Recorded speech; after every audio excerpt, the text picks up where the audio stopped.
Okay, great. I'm Kathy Gleason, President of Turnagain Community Council. Thank you so much for attending our October 3rd, 2024 Zoom meeting this evening. Let's see, I'll put down that it's 6:35 p.m. And we have our Vice President, Karen, with us, and our, let's see, two at-large board members, Lamar Cotton and John Isaacs, and our secretary and treasurer, I believe, are traveling. So I don't think they're No. Oh, Kathleen's here. she is. Yep. Your treasurer. McCoy? She's like supposed to be over in Europe, Dan. So I kind No, of Kathleen's here. Are you talking about Kathleen Belowski? Yeah, she's on. No, but Kathleen McCoy is our treasurer, Dan. Okay, sorry. Not Kathleen Belowski. Sorry. She probably was at some point during the life of TCC, but not this year. Okay, sorry. Okay, all right. Nope, that's okay. So welcome everybody. I appreciate you attending this evening. So next would be approval of the agenda. And we do need to add a couple of things that was to what was sent out yesterday. So if I can get a motion to approve, and then we can deal with that. Anybody move to approve the agenda? So moved. Thank you, John. Second. Can I have a second? Well, second. Okay, thank you, Steve. Okay, so there's a couple items, like I said. One is for those who attended last month in September, I put down that this month we would discuss meeting in person versus meeting in Zoom. Some councils are meeting one way and the other and doing hybrid. And I forgot to put that on our agenda this evening. It's not a high priority. And so if we perhaps just want to put it under executive board report for this month, and then have more of a discussion next month. Hopefully our agenda wouldn't be so tight. Anybody have any thoughts on that? Well, Kathy, one thing I think we need to work on, and maybe in between now and the next meeting, is different venues for this. Maybe that would hold up to what, 25, 30 people. Something You're like right. Now, we don't want to discuss it now. So let's just, That do we would- want to add this to the agenda under executive board report or under old and new business? What's the wish of the body?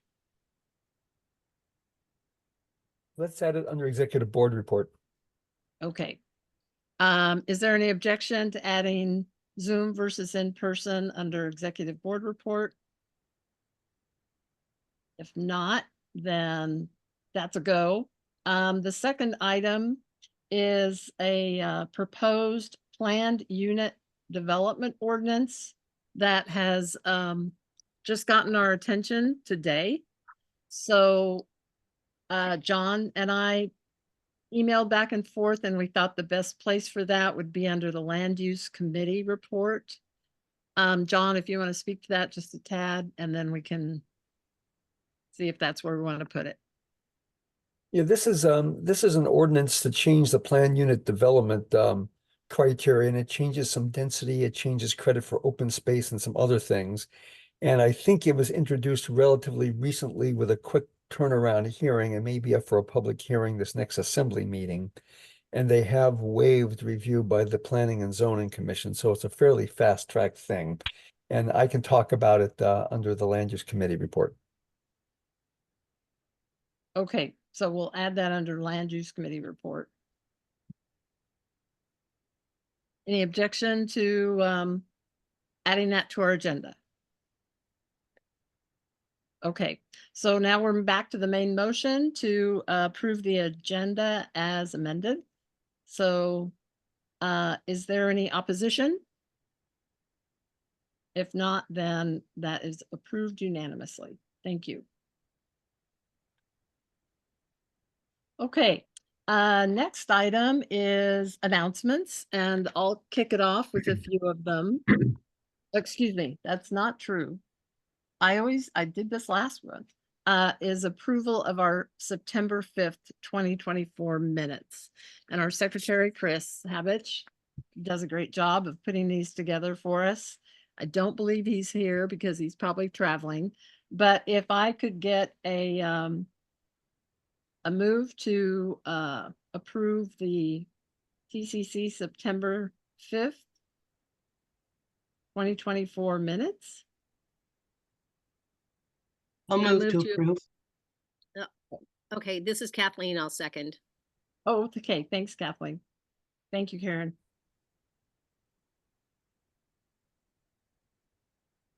Okay, does anybody have any, anything they want to discuss with regard to the minutes that were sent out yesterday with our meeting notice of last month's meeting? If not, is there any opposition to approving the minutes as presented by Chris? Okay, if not, then those are approved with no opposition.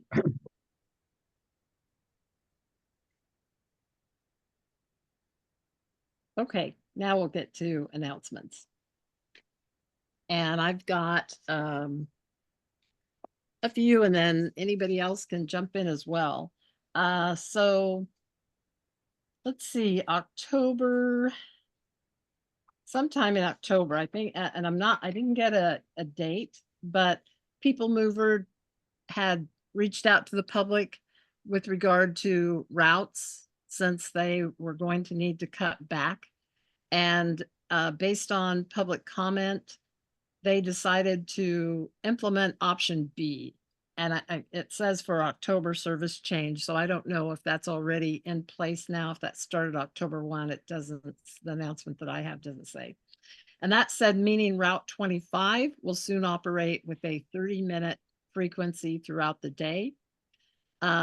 Other changes were Route 11, 31, 41, and 51 will end service between 10 p.m. and 11 p.m. on weekdays.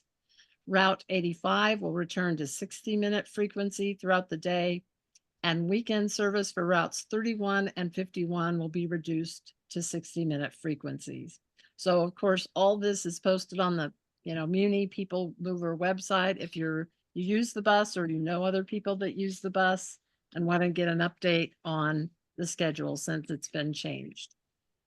So the next one is October 17th. It's a Thursday from 3 to 4. Our West Assembly member Anna Brawley is holding a constituent coffee at Writer's Block there on Spenard Road. So she just wants to have an opportunity for people to meet her with her one-on-one and give her some information or feedback or answer questions. And then she's also planning one on Saturday, November 9th and Friday, December 6th. So just keep your eyes peeled for announcement about that. But this one is October 17th. And then next, just got a notice today from DOT that Fireweed Lane Rehabilitation Open House number 1 will be held Wednesday, October 30th from 5 to 7 p.m. at the Stellar Secondary School. And even though that's not in the multi-purpose room, that's not in our boundaries, but it is in, North Star and West Anchorage, and sure a lot of us use Fireweed Lane on a regular basis. So if you're interested in that, please go to that open house or go to their website. And lastly, on October 31st, Spenard Community Council is hosting Trick or Treat Fish Creek. And they've been doing this now this will be the 6th annual. And you're welcome to attend. There will be tables and refreshments and people handing out candy and the whole 9 yards. Hopefully it's a good evening for that. So does anybody else have any announcements they'd like to share? Anybody at all? Okay, if not, we'll move on to What's new in Turnagain? So we always take 5 minutes to just ask if there's anybody that wants to share anything with regard to our neighborhood. And that may not be on the agenda, just some information. So does anybody have anything to share on what's new in Turnagain? Okay, that's probably a good thing. Nothing too crazy is going on. That's a good thing. We don't want to share. Okay. None. Okay, and then we're heading into our executive board report. So we never schedule our next board meetings this far in advance, but if anybody, wants to know when we meet, let one of the board members know, and certainly anybody is welcome to attend. We've been meeting via Zoom. At some point, maybe we'll meet in person. That's yet to be determined for October for our November meeting. So I'm the FCC delegate for the Federation of Community Councils, and there was quite a bit that happened in September. There was on September 17th, there was a workshop with board member delegates by Lori Wolf from the 4-Acre Group, and it was very, very informative. She summarized what kind of responsibilities FCC delegates from each of the 36 community councils have. And first and foremost, we wear the hat of an FCC board member as opposed to representing our council. But then our other hat is we do represent our council at these delegate meetings. So it was very informative, and it was a good thing to kind of be refreshed on what our dual roles are as delegates. Then we had a meeting on September 18th, our regular delegate meeting, and the board passed a budget request to the municipality. It's pretty high. It's $241,500. It was expanded a lot last year for this year's last year's budget for this year, because we did hire a true executive director, full-time as well as a part-time person. And the executive board of the FCC proposed another jump in our request so that the part-time person, staff person, could be moved into a full-time position. So that passed with one no vote. And so that request is going to go to the assembly as they review the budget and consider that increase in our funding for FCC next year. And so that was interesting. And so as a result of the 4-Acre Group and what they said, now our regular FCC meetings are divided into 2 parts. The first is to actually do FCC board member work, just do board member things and have that on the agenda, items that need to be taken care of, voted on, etc. And then we break it into the second half, where then we put on our community council hats. And it was a good full meeting with both of those hats on. So we focused on a few presentations.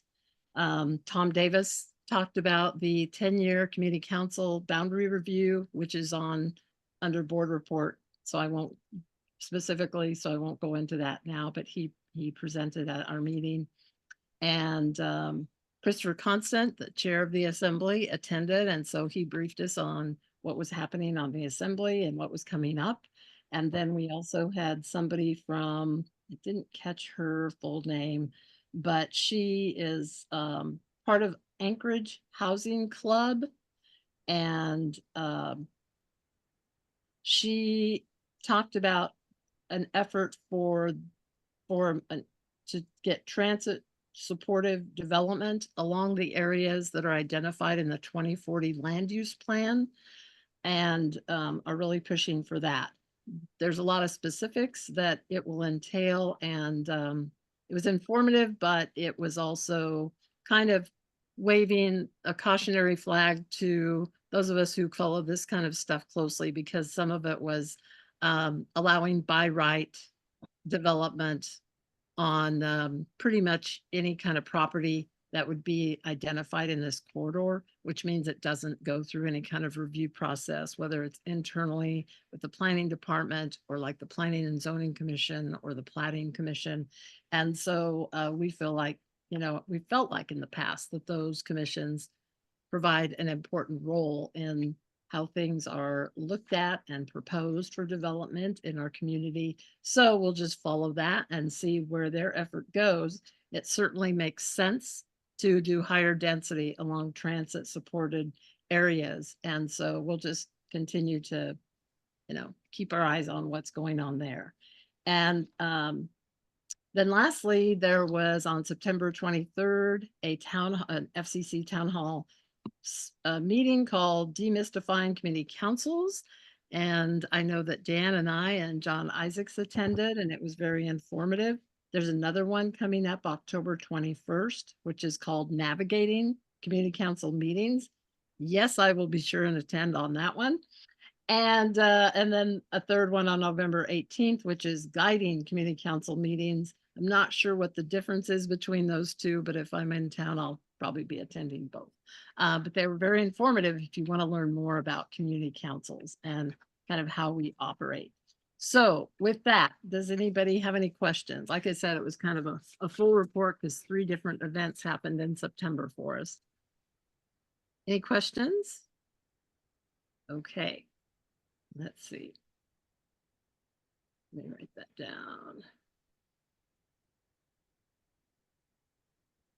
Okay, the next item under executive board report is the 10-year community council boundary review. We discussed this at our meeting last month. And like I said, Tom Davis attended our council meeting on the 18th of September, but there's been an update. He told us that he wanted every council to be aware of this in September, and then each council is being asked to pass a resolution either in October or November with regard to our thoughts on any proposals that may alter, propose to change our council boundaries. But did receive an email from FCC through Tom Davis that now the process is being slowed down. They're just having some problems with their maps or, trying to come up with new mapping. And so things are delayed. So it sounds like, they're going to give councils a couple more months. So I don't have any kind of specific timeline on that, but the board will just kind of keep following this and see if we still want to put something on our November agenda, depending on if maps are available, or we may have a little bit more time on that. Does anybody have any questions? I'll just chime in and say, I think we will end up wanting to have a resolution that, for the most part, concurs with the boundary commission recommendations for no change. And then with the exception of Spinard Beach Park, probably want to come to a position on splitting that with Spinard or what. But 3 of them, I think we want to see no action, which is the boundary commission recommendations. And then on Spinard Beach Park, I think we'll want to take a position. Thanks. Yeah, once we have formal maps so we can share them on screen with everybody, then we'll be able to follow what Karen was describing and then have a more discussion. But I think in general, that's certainly where we'll probably fall into is the comments we originally made in March, which is exactly what Karen had said. Keep our existing boundaries, but allow Spinard to overlap their boundary with us for Spinard Beach Park. So stay tuned, because that is something that will take up when appropriate, when they provide the maps for us to look at. Anybody have any questions? Okay, good enough. We'll move on to West Northern Lights Alaska Railroad overpass Chair Mafia graffiti, which for any of you that drives west on Northern Lights by Forest Park Drive, we all know what we're talking about here. And fortunately, yesterday morning, I didn't get out to take a look at it either yesterday or today. But apparently yesterday morning, it was painted over. And so I assume it looks a whole lot better than it did since July to have that really glaring and obtuse Chair Mafia graffiti. And husband Dan, when we were talking about it, said that there was also one on a railroad overpass in the Clat area. So Cameron, I don't know if you know about that or aware of that one, but hopefully that got removed as well. Yeah, thanks for asking. Yeah, I do know that on Tuesday, the one you're talking about was painted over. I'm not aware of whether I am aware of the other one as well, but I don't know if it was addressed, so I can follow up on that. Okay, well, it certainly is something that, you know, for our end of town, I'm sure everybody that's seen it removed is very happy that it's been removed. And we just, as a council, you know, had to wonder why so there still is a graffiti busters volunteer program. It's been in place for a long time. And it's been reaffirmed that that still exists. It could be if it's a volunteer program. I don't know if it was because of costs or lack of volunteer staff or just so much graffiti in town going on that it took that long to get to the one here in our neck of the woods. But now we know it's the municipality that Right. maintenance and operations. It's not the railroad. So if Yep. you see any graffiti, that's who you would notify to report it. And then they'll put it on their list, hopefully, and get it taken care of.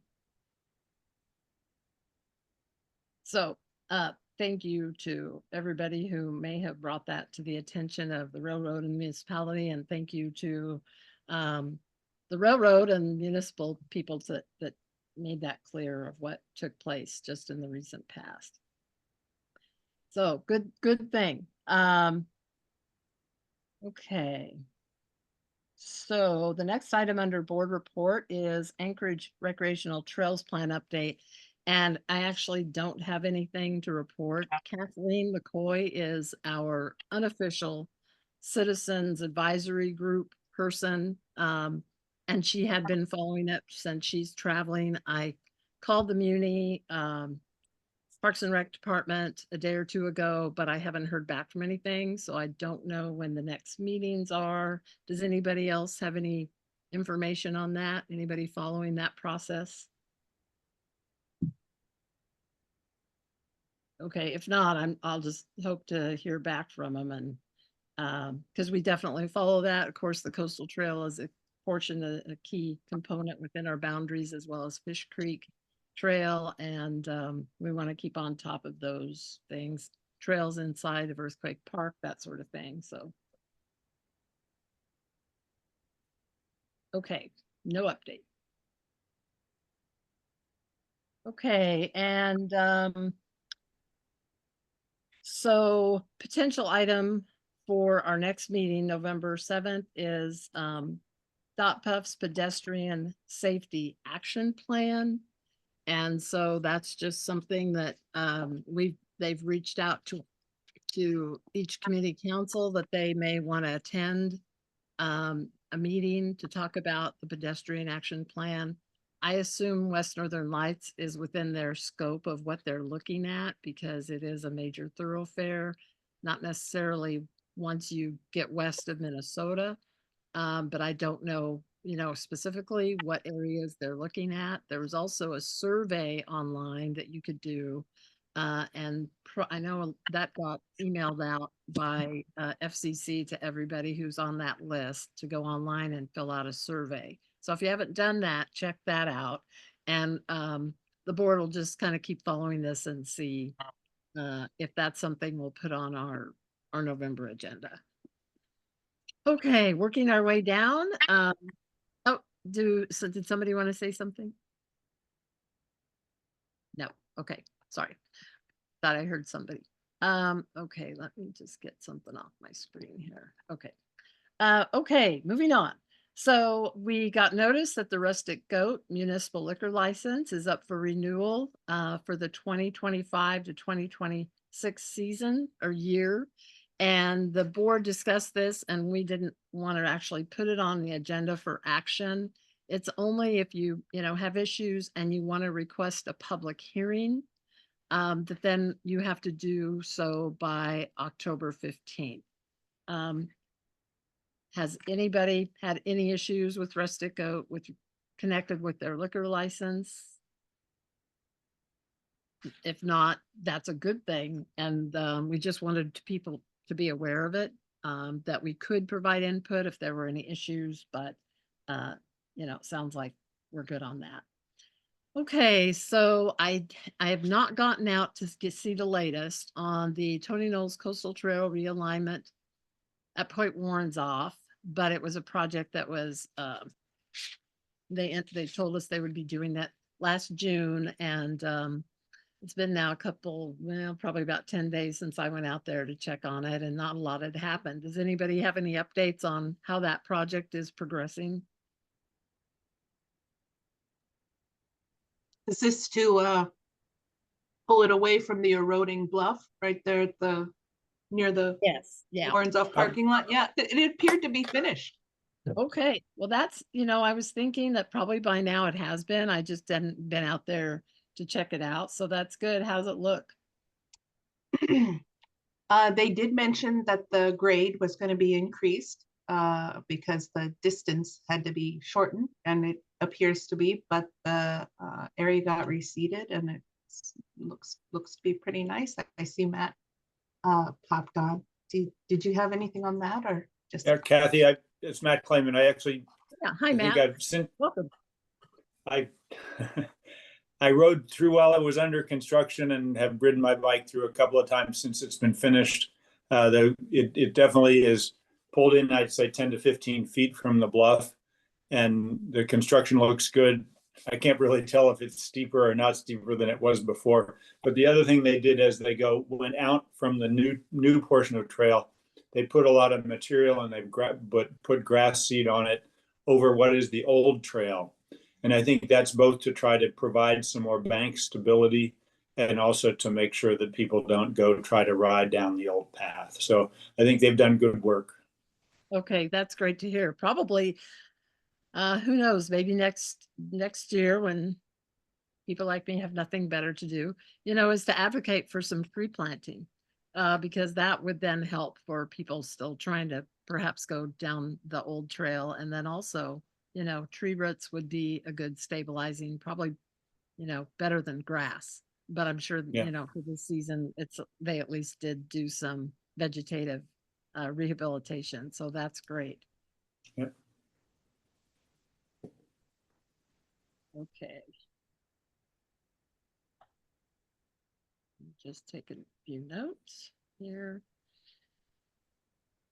Okay, and last item on the under board report is I mentioned this at our September meeting, and I'm sure those of you who drive West Northern Lights frequently notice that extensive vegetation, trees, shrubs have been removed or severely cut back in a very crude way along islands, landscaped islands through West Northern Lights in our neighborhood. And I called to complain about that quite some time ago and didn't ever, I got, things got kind of, oh, well, that's not our job. Maybe you should contact this, and we don't know who did this and so forth. But the bottom line is, as of September 27th it was a street maintenance decision, specifically Paul Van Lanningham.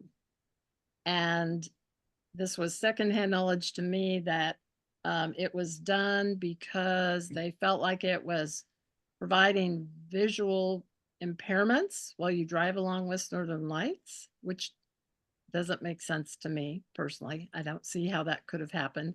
And if there were areas where it looked like it was coming out into the road, it could have been trimmed back in a very nice, orderly way. And I was told that they don't plan to replant anything. That was it, whatever was there, trees or shrubs, they'll grow back. And I think that was, again, this was not told to me directly. I got it secondhand. So the person who told me that that's what he was told was, it sounds really flippant and not well thought out at all. And it's kind of too late to really do anything this season, but I feel like over the winter, there needs to be discussion about how things are handled over there with regard to landscaping, mature landscaping that has been there ever since Northern Lights have been, rehabbed in the 1980s and then in the early 2000s, where a lot of money was spent on that landscaping. And if it was properly maintained, that would have never and should have never happened. So just wanted to give you guys an update on that. And it's something that maybe the TCC board will follow up with as far as requesting a meeting with street maintenance and maybe our assembly reps and see what we can discuss on how to proceed for next year. So does anybody have any thoughts on that? Okay. So that's just an update.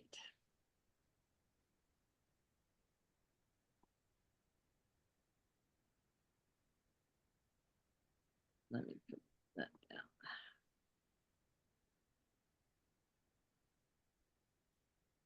Okay, good enough. So we'll move on to reports. So assembly report is the first item.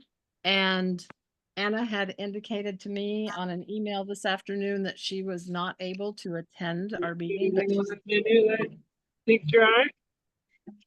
sorry, who's speaking? And Sorry. Kathy, I'm happy to. I have her report here as well, so I'm happy Good. to share Okay. both hers and mine if you want me to do that. That sounds wonderful. So Anna just said, she was sorry she couldn't attend, but she did provide a list of things to bring up. So yes, Cameron, please go ahead.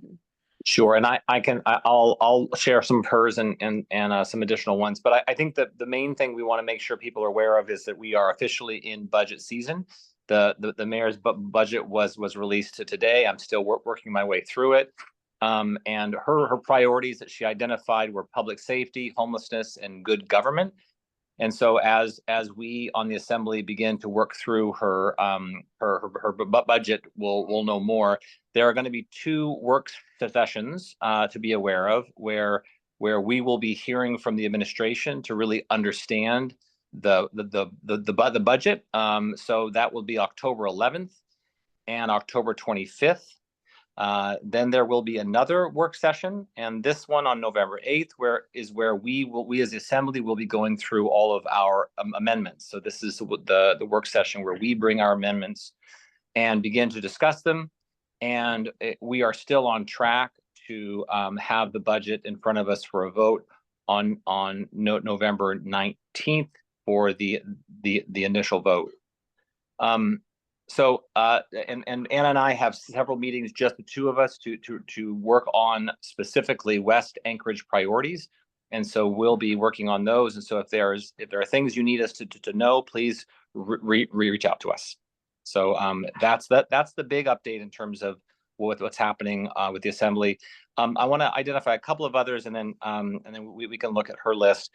As I said, the mayor's priority being public safety and homelessness. On Friday, there will be a work session at 10:40 on winter planning for homelessness. This is where we'll hear from Farina Brown and from the mayor's team on plans for this coming winter. We know that she is planning on utilizing the Alex Hotel again. We also know that the number of people that we're looking at to try to put into congregate and non-congregate housing is significantly fewer than last year. We're looking at a number around 300 for this coming winter. And so we'll know more after this meeting on Friday. But that's my hope that we'll have a comprehensive and clear plan for winter, and we will continue to use the shelter over by the peanut farm, and then the plan, I believe, is to continue to do non-congregate shelter at the Alex and possibly at another location. On public safety, I wanted to just share that that we've had as everyone knows, we've had a number of officer involved shootings over the last few months. There's been a lot of discussion about that. The officer involved shooting that involved the 16-year-old girl, Easter Lifa, that we heard back from the state, so the state will not be filing charges against the officer involved. However, the mayor has engaged an external independent evaluator specifically for that case. And so that person has been identified and will be working with APD on the internal review. And so that is primarily an internal function. It's unlikely we'll know a lot from that, but anything that we're legally able to learn from that, they will be sharing with us. So we'll know more about that internal review of their policies and procedures, and if there were areas that were not followed in that particular case. Also, the mayor has begun the process of identifying an external reviewer for APD as a whole to look at policies, procedures, training. This, from what I understand, is something that could potentially be done on a regular cycle, every 4, 5, 6 years. But this will be an opportunity to bring someone externally in to really give us a good look at how we're doing internally, and to look at if there are areas specifically in terms of how we engage in things like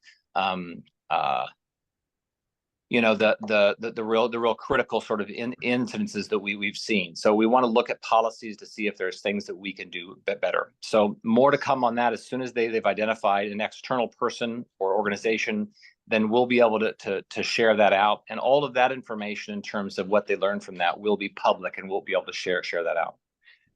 And then finally, I know folks have been hearing a lot about the increased amount of pedestrian deaths. There has been more this year than we've seen in the past. There's a lot of concern by the Assembly and by the administration. And so there was a resolution recently passed by the Assembly asking the administration and the state to really set this as a priority. And so that's a body of work that is coming to look at ways that we can identify how we can reduce that within our city. So I think that's all that's on my list right now. Kathy, was there anything on her list that you wanted to share as well? Okay, let me take a quick look. She talked about the budget and the dates, and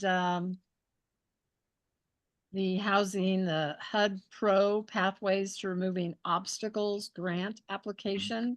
Yep. So the Muni are partnering with that. It's testing and actually building prototype housing units with structurally integrated panels. And a modular housing tech that's already here has a lot of potential. It has a lot of potential to reduce construction houses for affordable housing costs. But there hasn't been any tested here. So may not be compatible with our building code. So the goal is to test it, determine it if it works here, and then make potential code changes. So she wanted us to know about that happening. And then also small scale grants to property owners who want to build a fourplex where they are allowed, but where they only have a water sewer connection for a single family home. So there's mini grant fundings to address that. Whether or not we get the grant, continue to work on regulations and other barriers that are stopping us from building the housing we need. That's a quote from Anna. And let's see. And then she followed up with the graffiti situation. So information on that. So that was what was included in her email. So I think we got covered. Great. Okay. Thank you so much, Cameron. Does anybody have any questions for Cameron on any topic? I just wanted to thank you for coming and presenting to us and the work and focus that you and the assembly are doing on the increase in deaths, both with interactions with the police and pedestrians on the road, and coming into the darker and icier and harder to see time period. So please keep up the good. Thanks. Yeah, so thank you so much, Cameron. I know that there's been some discussion with regard to what would be the most effective short-term and then longer-term actions to address pedestrian safety. And there's been some, I don't think that would be effective and this is better. And, all that dialogue, which I assume all of the assembly members are hearing and taking into account as you continue to work on that. And Yeah, it's an important conversation for us to have, and I think it's both the conversation of how our city is structured and how the roadways are structured, and that longer term conversation about how we make this city a place where we both are able to drive where we need to drive, but also where it's safe to walk and to bike, and that's a priority, I think, for most of us. And then on the short term, how we think about short-term things that we can do right away to ensure that folks are safe. And so we're working hard on that. And if anybody has ideas or thoughts or feelings about it, please feel free to reach out to both Anna and myself. Okay, great. Thank you. Anybody have any other thoughts or questions for Cameron? If not, we welcome you to stay on our agenda, stay with us. But Yep. but if you've got other things you need to tend to, that's understandable as well. All right, thanks. Okay, thanks a lot, Cameron. Okay, we now have Senator Matt Clayman. Well, let's see. Is there anybody here from? Yeah, okay. I'm good. We're doing legislative report now. So Senator Matt Clayman, thank you and welcome. Thank you, Kathy. Thank you for keeping the meeting rolling right along. I would say the big topic from the legislature is, of course, the election is early next month. Early voting opens at the early voting locations, and so just probably everybody on the call today all votes. So just encourage your friends and neighbors to vote too. And I think the Division of Elections has been working hard to get absentee ballots out, and they're really, I think, working hard to, especially in rural Alaska, make sure that ballots get to some places that had a little some challenges in the summer primary, and I think we're working hard to make sure those problems don't occur. A couple of issues that I think people have had a lot of concern with were the reports about how some of the federal funding, both for education and for transportation, that the administration hadn't essentially done all the checklists and done all the prerequisites to get those federal funds. There's a lot of concern for that in the community, a lot of concern in the legislature for the fact, especially on the transportation projects. It looks like they got, I think, 10 of 14 projects on the STIP approved, and so that's 4 that haven't been completed. And there's just a lot of concern with whether they have the resources and why to get the work done in the future, and how that could have really negative impacts on a lot of businesses that do the very work that we depend on, and roads not getting worked on that is really important to our communities across the state. So, and then the not the only state that's not in compliance with its federal education requirements in terms of federal funds. Again,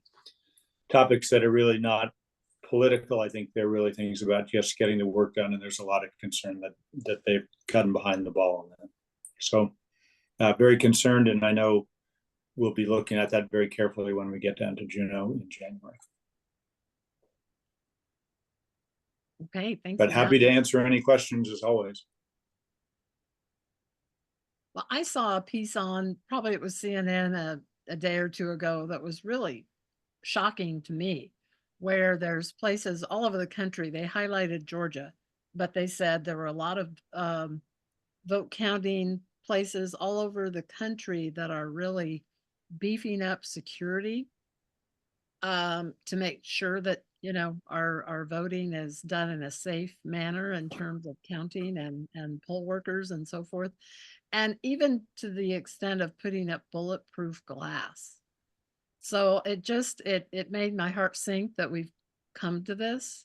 And I was just curious, and I hope no one feels it's necessary for our state, but have you heard any kind of beefing up of election locations where vote counting will take place in Anchorage or anywhere else in our state? I have not heard any reports of threats or the kinds of behavior that would cause the need to start getting a lot more security at the polling locations. I think there's a long tradition in Alaska of respecting the right to vote and encouraging folks to vote and making it as easy as possible. And those kinds of reports, and I've heard some of those in other states, but I haven't heard any in Alaska. I would like to chime in. I'm an election worker and I'm in working precinct 220 and 225. That's like Hillside at the zoo. We have not had any issues. At the primary, we did have the Department of Justice show up, and they were responding to previous allegations of accessibility for handicapped people. They were great. They were very friendly, but we have not had one single incident, none. People are very friendly. Yeah, so it's very safe. You know, it's good. That is excellent to hear. I really appreciate that. And thank you for doing that work. Let's see, we've got somebody in the chat room, and board, if you can help me monitor chat, because when I'm kind of doing this, I'm not okay. So, oh, John Blaine would like to ask Matt a question, of course. So go ahead and unmute yourself, John. Well, thank you. Matt, there was a letter to the editor for an op-ed piece following the announcement that the state had not been able to garner millions of dollars in really necessary funds, saying essentially that it might be because we are not able to hire and maintain adequate and competent staff because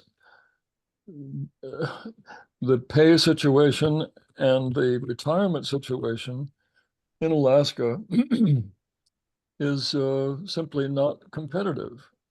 Have you any comments on that? And is the legislature looking to do something about that, if that indeed is what's behind this extraordinary loss of necessary funds? It's one of the areas that's been getting a lot of attention. It's a regular discussion in the legislature, and there have been efforts to support, just in terms of the pay scale, there's been efforts to try to get our pay scales more competitive.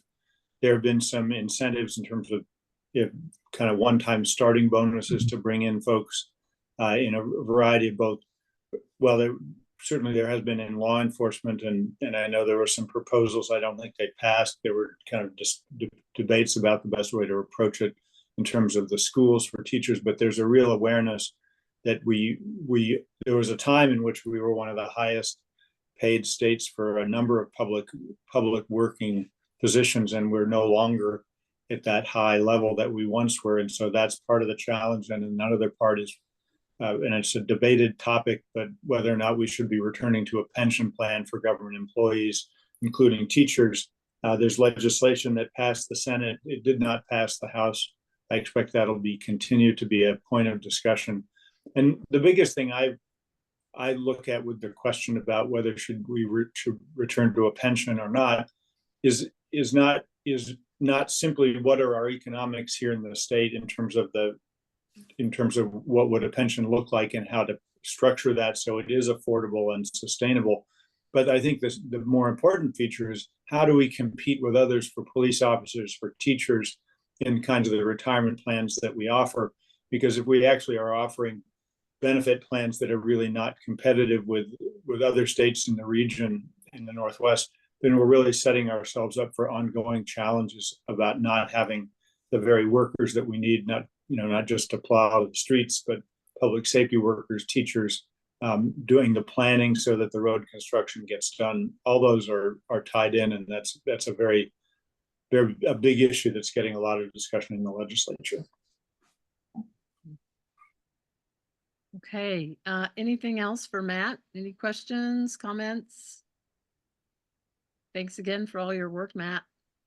Okay, have a Alright, great evening and thanks again for voting. You bet. Thank you. And then still under legislative reports, I did get a phone call a week or two ago from Elvie Gray Jackson, Senator Elvie Gray Jackson.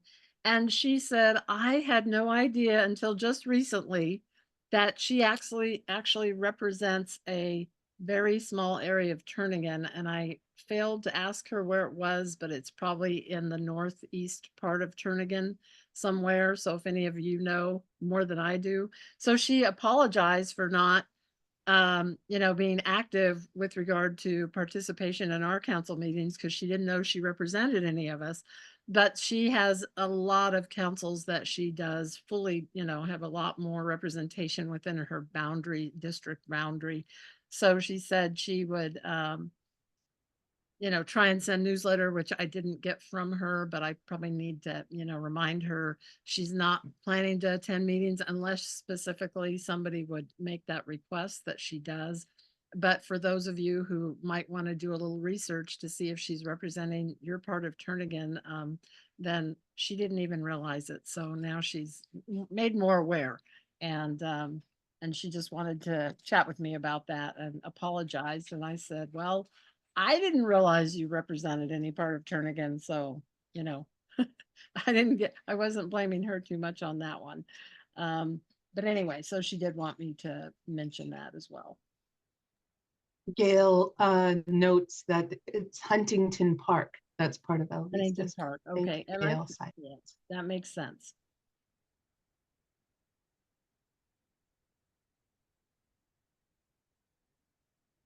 Okay.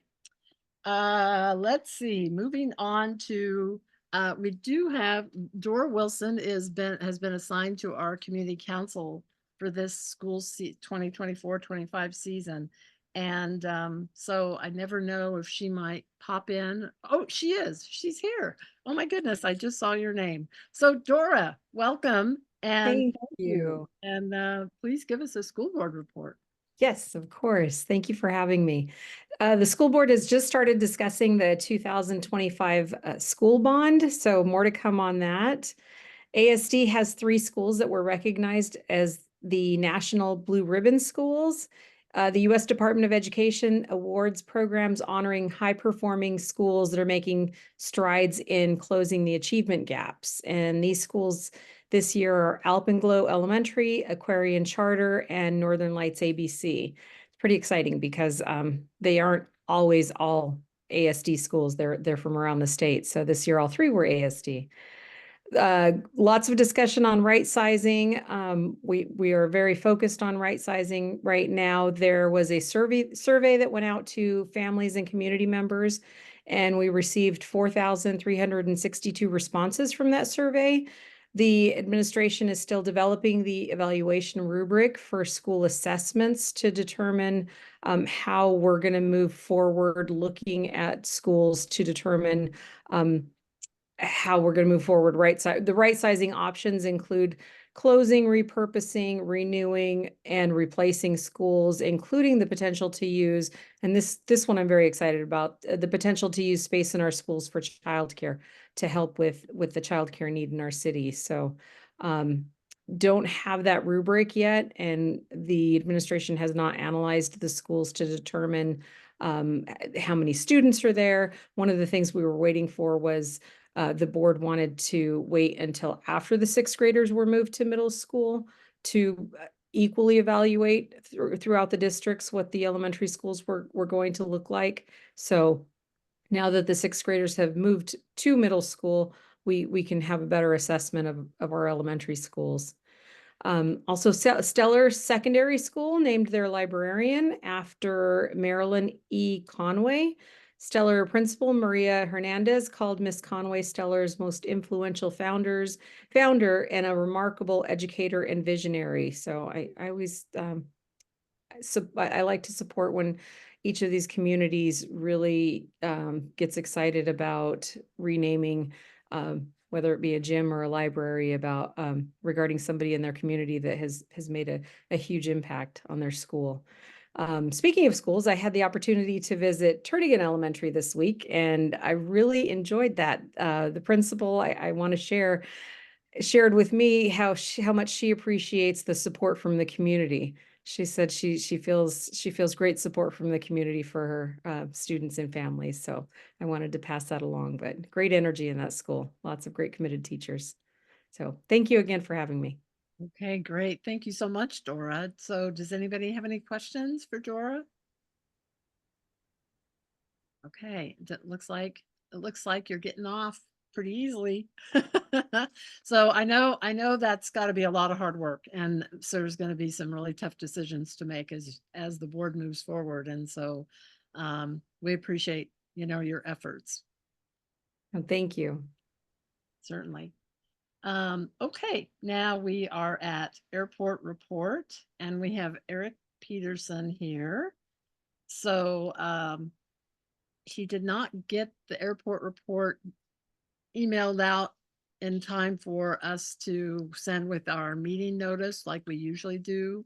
But Eric, if you can just kind of review on what was included in your airport report, and then there's a couple things specifically that we'll ask as well.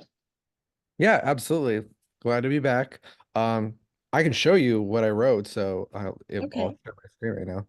Well, I really like the photo of one of the new cargo plane activity that's coming through our airport. The planes look pretty cool. Good. Central Airlines of China. Yeah.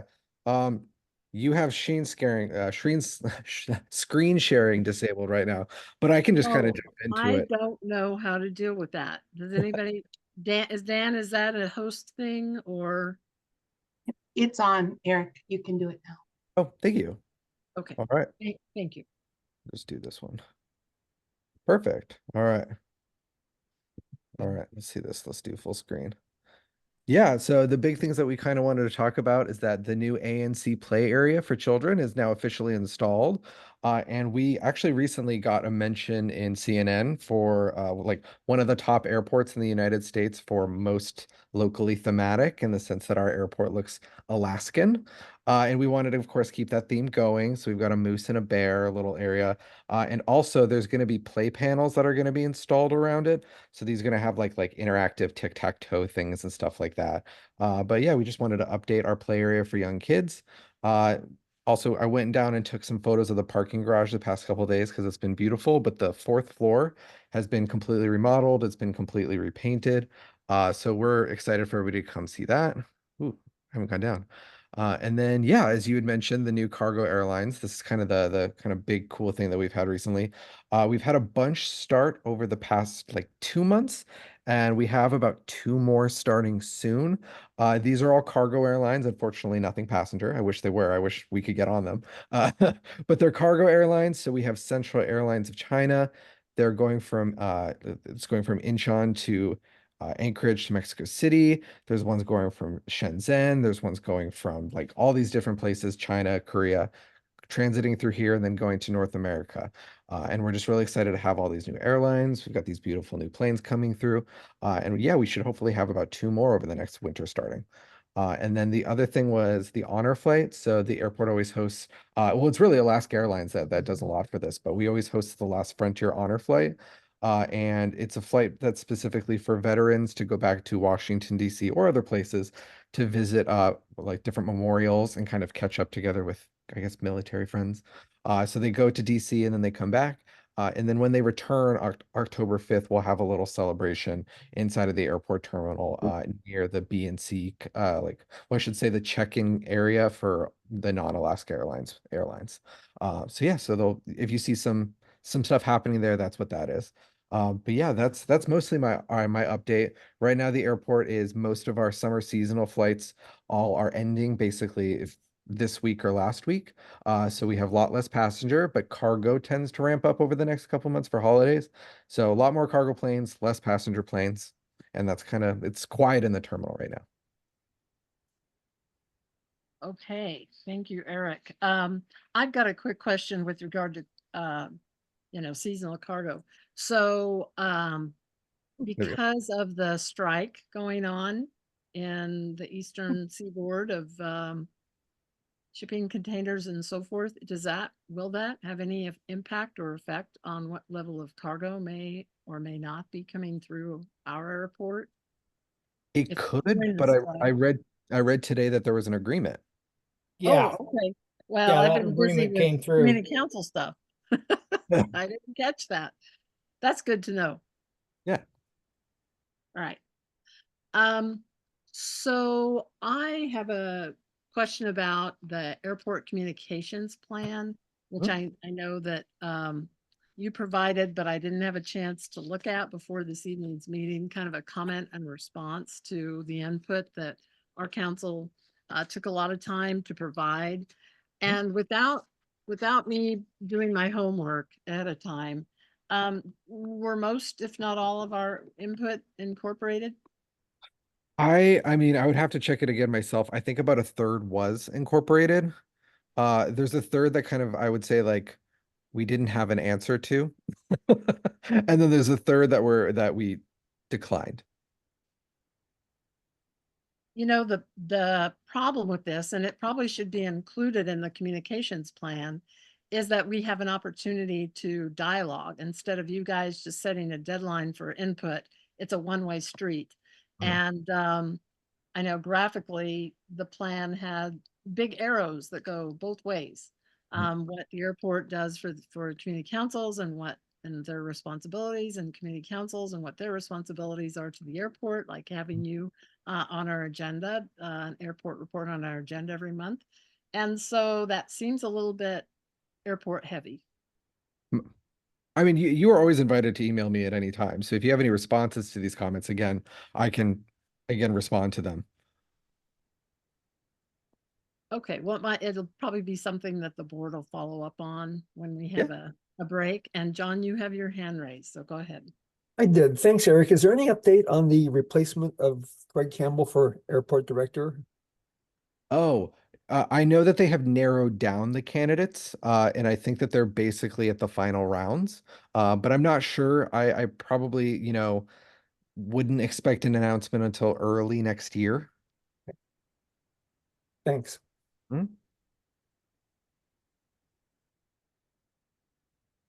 Let's see. With regard to something that kind of just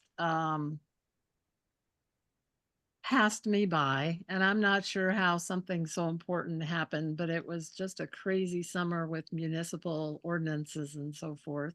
There was a notice that came out in June with regard to the Atlas Airland lease in West Air Park. Yeah, absolutely.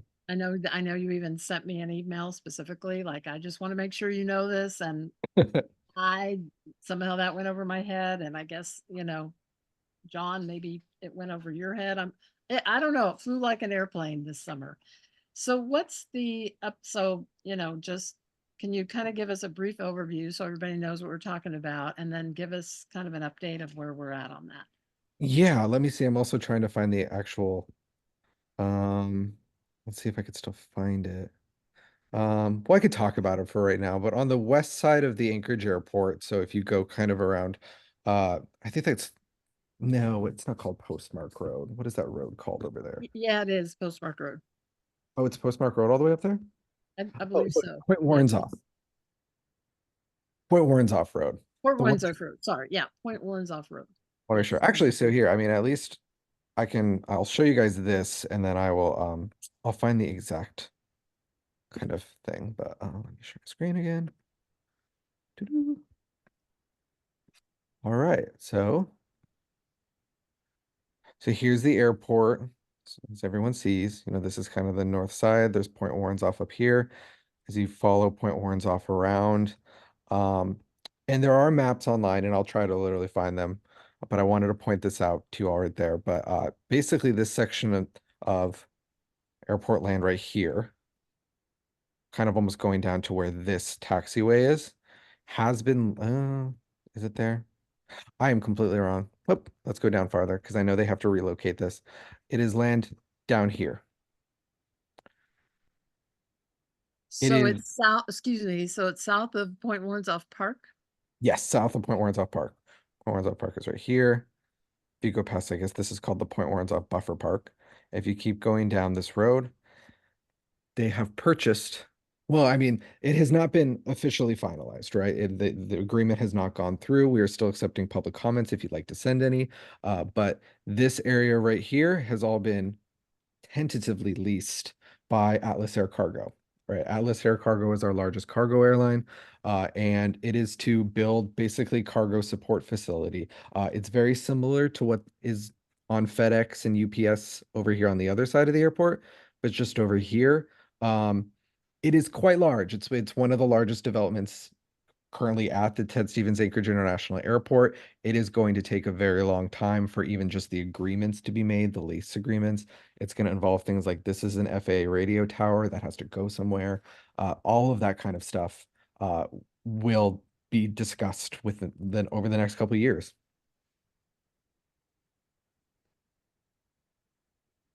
Is there any kind of environmental review attached to the decision making? Oh, absolutely. They will have to go through a full, like, both state and federal kind of environmental assessment.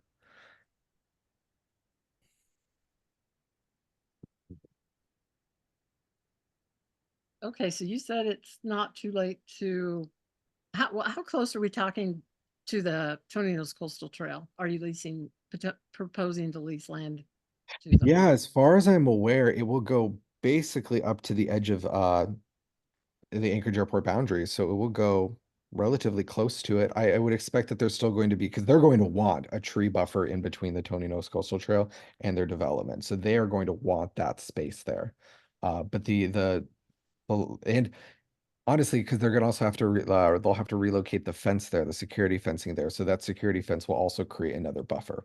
So there will probably be tree line, security, and a security fence there before Atlas Air's area.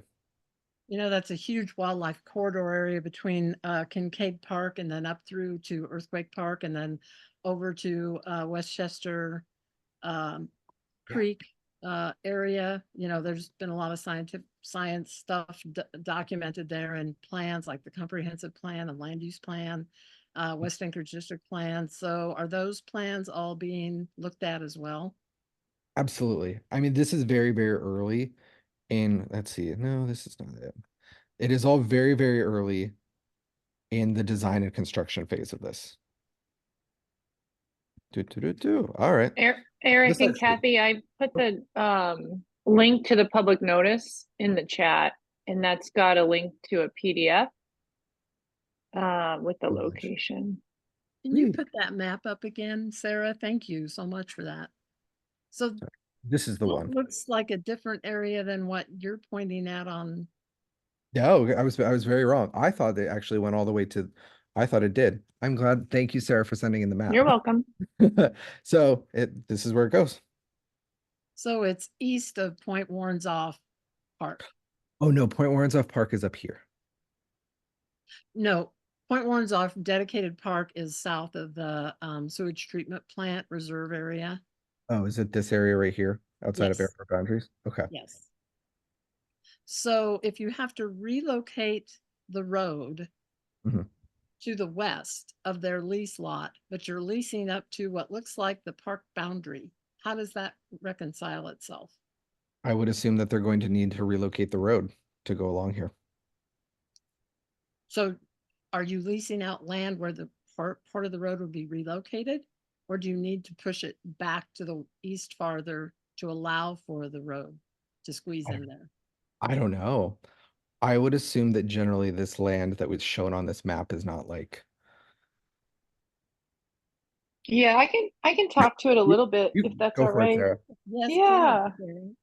Yeah, okay. I guess I think everybody knows what I do.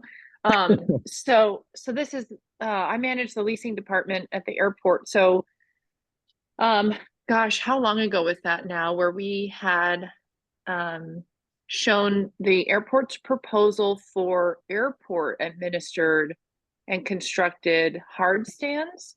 So it was airport parking. Eric, I think you were with us when that happened, but John, you had met up with Mike Lee, one of the engineers at the transportation fair. And there was a schematic that showed some airport hard stands being built over there on the west side. So there's an idea that that road is going to get moved anyway to the west.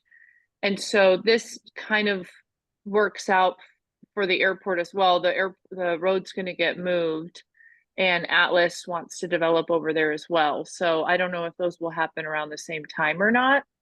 Those details haven't been worked out, but the road will get relocated to the west around the leased lots there. So this is not a great schematic. We have much better exhibits, Eric, that we can share with Kathy and John and the land use committee.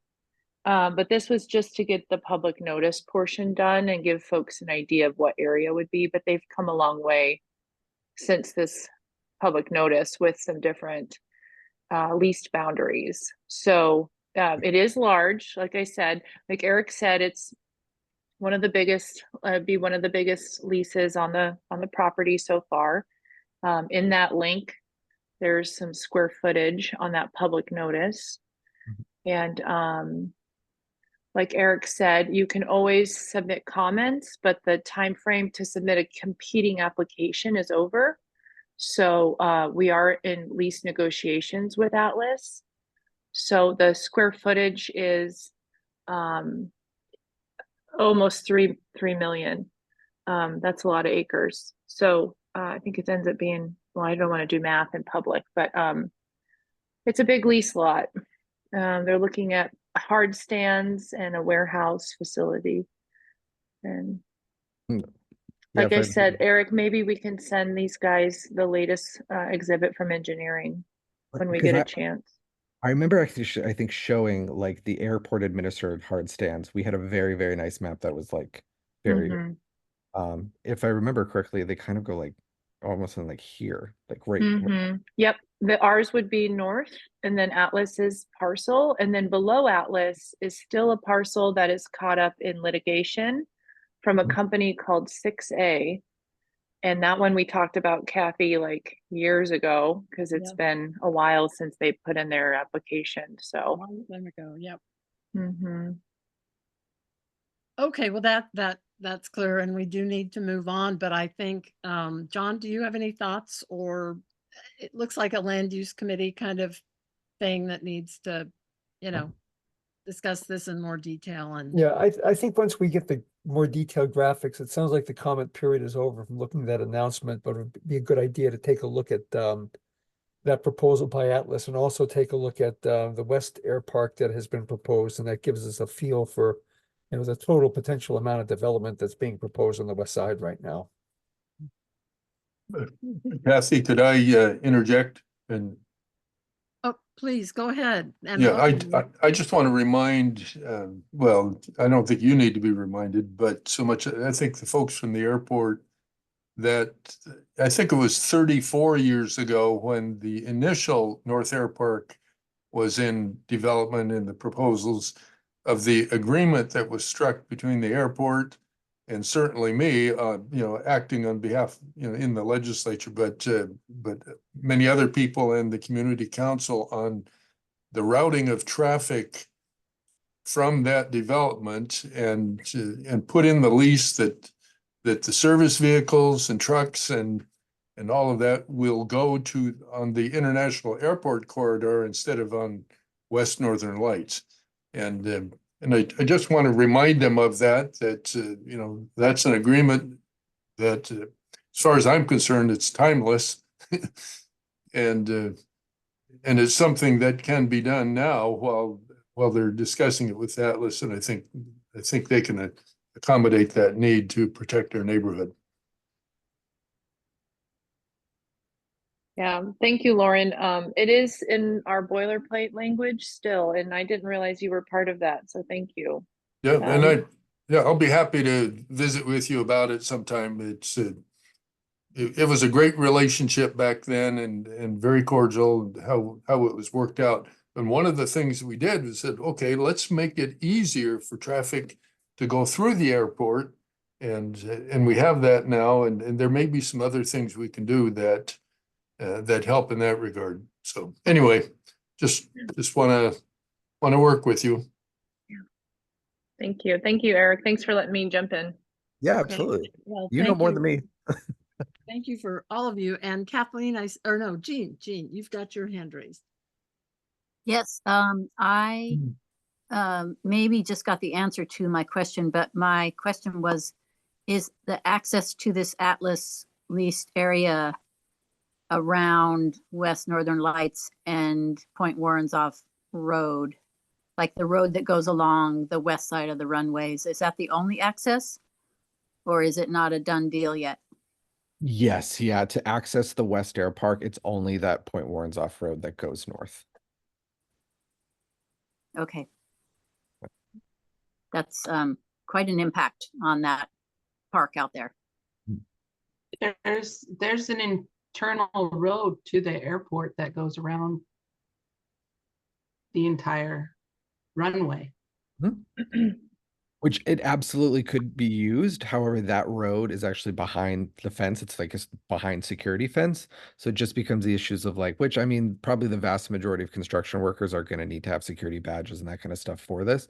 But it just becomes, I guess, a little bit more difficult to kind of arrange things. Plus, it's a very small road, the perimeter road that goes around. So, but I couldn't fully attest to that. I think when construction actually starts, when any of like the actual plans come, there's going to be a discussion of where actually all of the traffic should come from. If it should go north from Point Warrenzoff, or potentially if it could go on the perimeter road. Wasn't former Senator Lehman's point there just that there's agreement that's not up for debate on which direction it would go, that the agreement is that construction or the regular traffic that would be accessing this Atlas hard stands and cargo area would need to find a way to go to international. Yeah. Here, let me. Well, show- I mean, I assume that it would be using the relocated Point Warrenzoff Road up to Postmark, and then they would go south on Postmark and then wing their way through Lake Hood and connect up that way with International. That would have to be, that's how it would have to be done. Right. Yeah.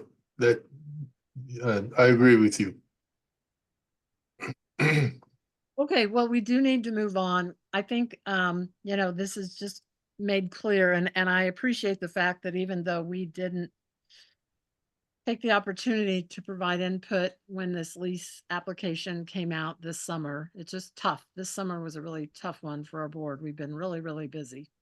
And that you are still encouraging us to weigh in, to meet with you, to discuss. Things are early in the, early on with regard to Atlas's lease. Nobody else will be walking in at this point, but Atlas's lease, because this is an area, West Air Park is an area that really needs to be dealt with in a collaborative way to ensure that all parties, including the public, is well taken care of. So, so we appreciate that. And land use committee, John and I will chit chat in the board, and we'll see where we want to go from here on it in a not too distant future. Yeah, So- absolutely. And I put my email address in the chat bar on the side. If any of you, if Lauren or anybody would like to email me, it's right there. You can email me anytime. So Eric, are you still back now on as our communications person? Because you were stepping away from it last spring. Can you clarify what's going on? Well, as we talked earlier about hiring with the state of Alaska, it takes forever. So I was hoping I would be gone by now, even though I do love showing up to community councils. But yeah, I'm supposed to be moving to my new position, but we'll see whenever that gets hired. Okay, well, thank you, Eric. In the meantime, thank you so much for your participation. We appreciate it. Okay, moving on now to old and new business. And if my watch is right, are we right on time? Is that even possible? because that's, let's keep it up. Count your blessings. Yeah, things could change though, so hang on. So now on the first item under old and new business, this is a ratification of a letter that the Turnagain Community Council Board, one of the many things that we did over the summer was we proposed written comments on Assembly of Proposed Ordinance 2024-44. And John, I'll probably let you just describe it very briefly, but essentially we provided comments back in June. And of course, we didn't meet in July and August, and I neglected to send out the letter ahead of time for our September meeting. And that's why we're proposing to get this ratified clear in October from a June letter. So it's just kind of a, something that we've got to do. But if you want to just briefly, John, kind of describe what was going on with that ordinance, because there were so many of them we were trying to follow this summer. This one is actually after the fact, and in some ways it's good news because it was withdrawn and was never acted upon. But this one was a ordinance to provide some fairly sweeping and broad amendments to the 2020 comprehensive plan and the 2040 land use plan in order to enable the rezoning combination that was proposed under the home initiative.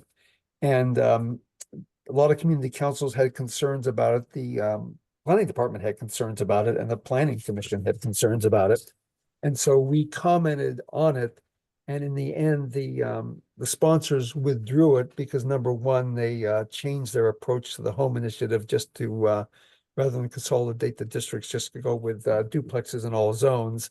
And then the assembly passed a resolution urging the administration to do a targeted review of the 2020 comprehensive plan and the 2040 land use plan. So luckily, these comments never had to be acted upon, but this is just a formal ratification of something that we had proposed and submitted back on June 21st, back in early in the summer. Thanks, John. That's great summary of what we did. So if I could have a motion to ratify the letter that the board sent dated on June 21st on AO 2024-44, I would appreciate it. So moved. Okay. Do Second. I have a This is second? Kathleen. Oh, thank you, Kathleen. Okay, does anybody have any discussion on the motion?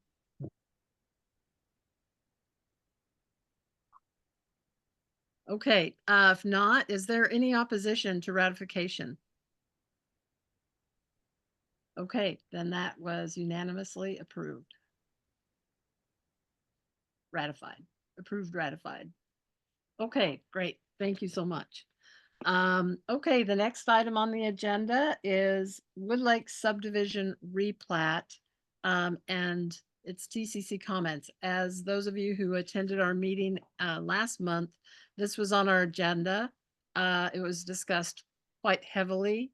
It's a proposal to take one lot in the Wood Lake subdivision, which is south of West Northern Lights in the Carlton Square condo area, east of Arrow, and replatted into 4 lots. And so we had neighbors, condo owners, representative of the 4 owners of the 1 lot, and from Alaska Survey, I believe it was called, and had a lot of discussion on that. And so in the end, we did pass a motion to allow for the board to go ahead and write comments that reflected our discussion. And since then, it hadn't come out yet when it was on our September 5th agenda, but we did get a formal notice for a replat. And I was kind of surprised because I thought, I'm not sure that even is still a requirement based on so many things that the assembly has passed, but maybe things just haven't been implemented yet. Even though it's a short plat, there's no public hearing. We did get notice and comments are due October 15th. So, so our letter that we're looking to approve this evening based on comments from last month, hasn't been sent yet. So this will just be a formal, approval of a letter that then will get sent out before the October 15th deadline. And so does anybody need kind of a review of what we talked about? There were some concerns. And so our letter reflected that. Does anybody have any questions or you want to chat about that a little bit?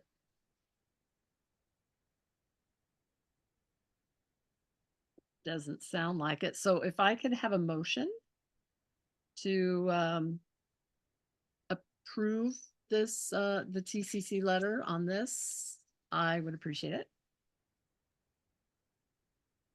I'll move. Okay, thank you, Karen. And I need a second. I'll second.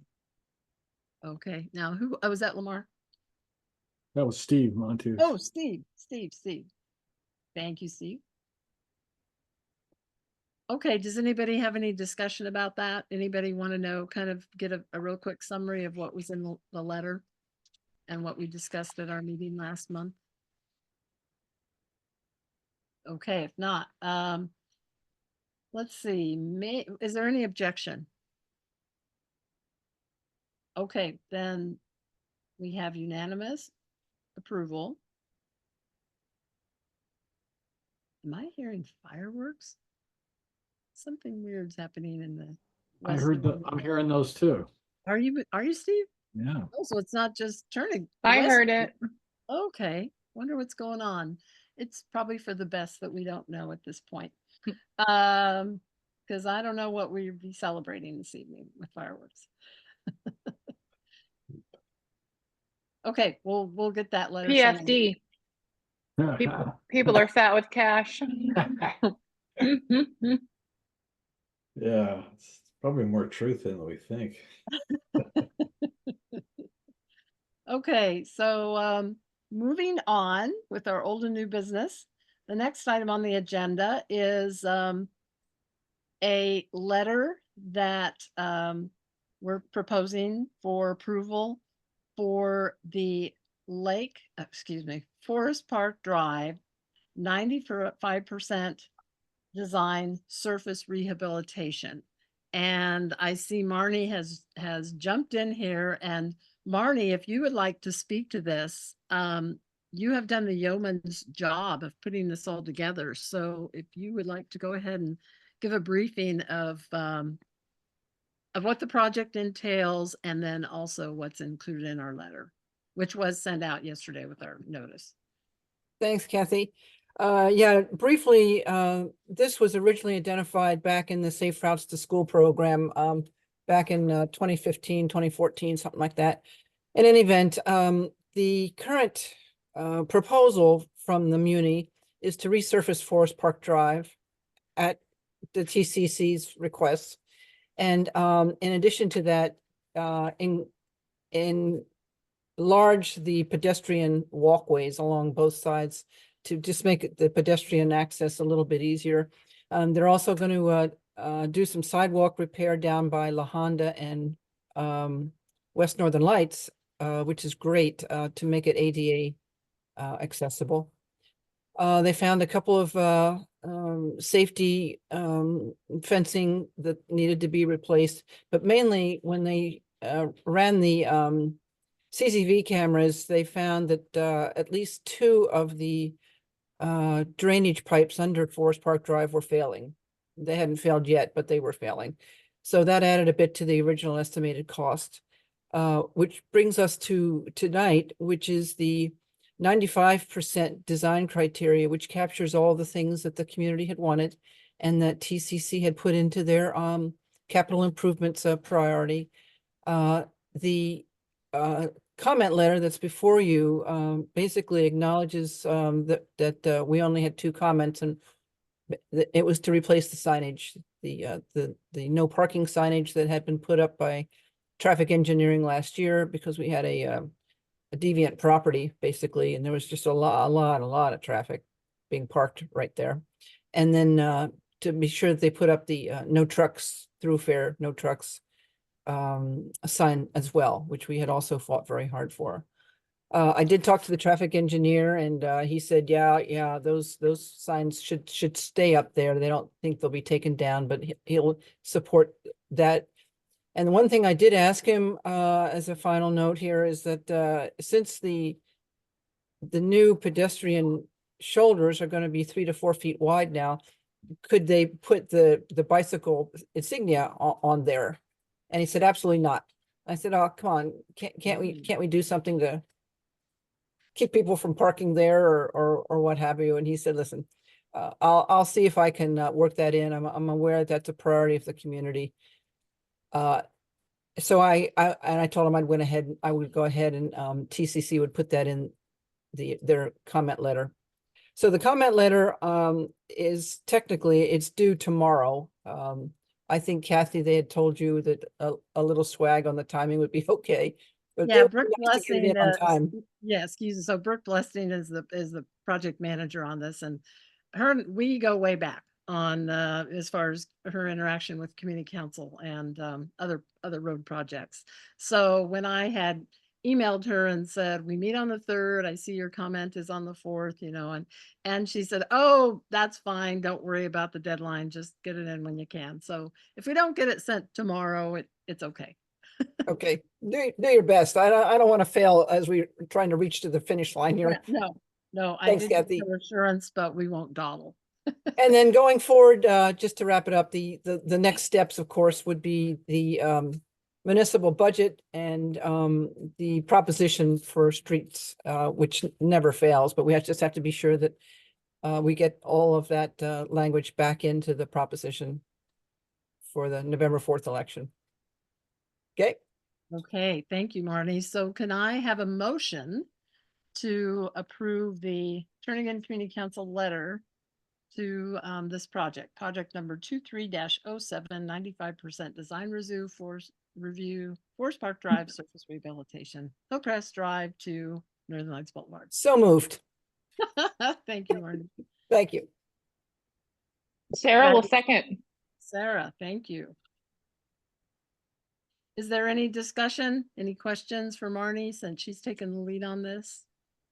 It does seem incredible that, yes, this is one of the Safe Routes to Schools projects that our committee at that time, about 10 years ago, were working on ways to improve safety to West Roma campus. And here we are getting another one, hopefully marked off our list. I haven't kept track of the list and how many have been done and how many are still on the list, but at least this will be making a lot of progress. Yeah, it's been pretty successful. I'd see how many we got checked off. Yeah, I know it's a handful at least. Yeah. Okay, thanks, Kathy. Yeah. So any other discussion? If not, I don't know if we should do a hand count for this one. It might be wise to do a hand count for this one. So all in favor of approving this comment letter from Turnagain Community Council on this project, would you please raise your hand? And now my whole Zoom thing looks different. I don't even know how to raise my hand. Do I have to click on more? Does that sound right? I don't, anyway, I'm gonna raise my hand. So if I can get help on counting, 1, 2, 3, 4, 5, 6, 7, 8, 9, 10.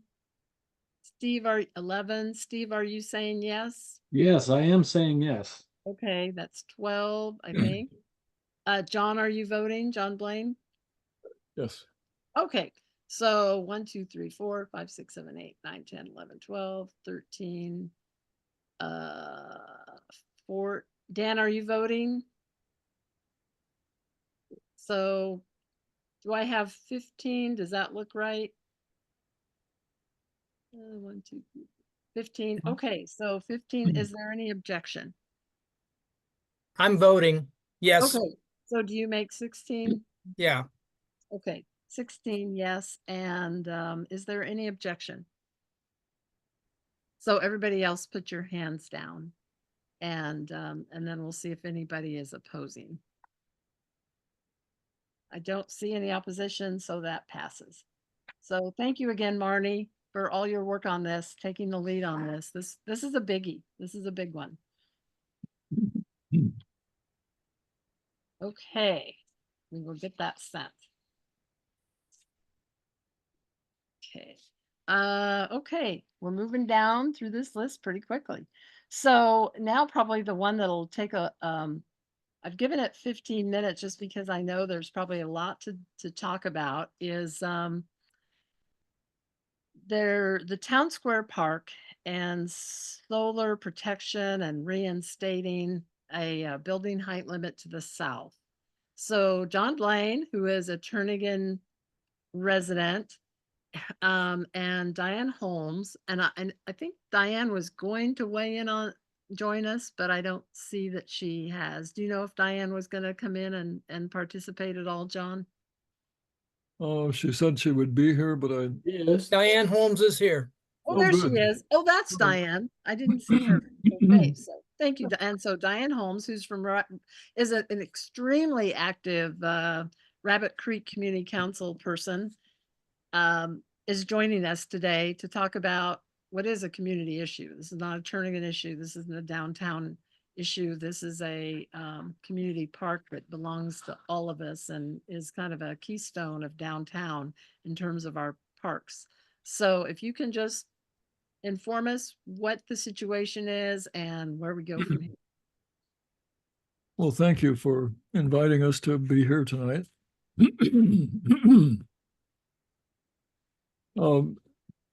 I'm just going to read some comments, and then Diane has created a lot of information that's going to be available online.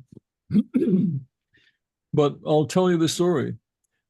When she and I heard last year that the Assembly had approved allowing skyscrapers on the sunny side of Town Square Park, we couldn't believe it. Suddenly, and without any notice, since the hearing had been closed, a last-minute amendment was introduced into Ordinance AO 2023-43.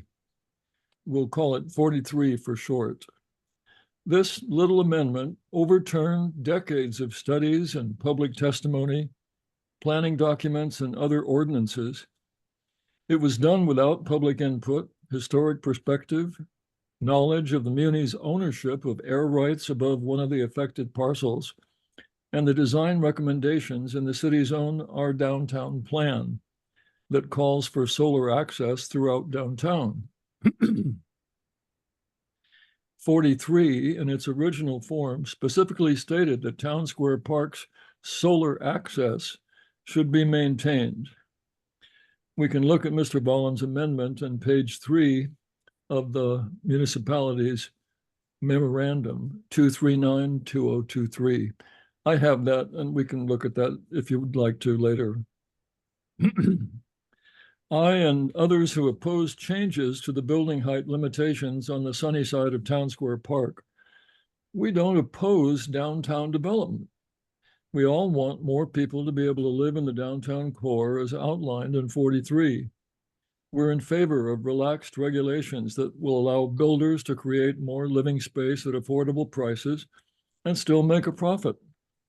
Creating a downtown living space where people will want to live, work, play, must include designs that are inviting and not dark caverns.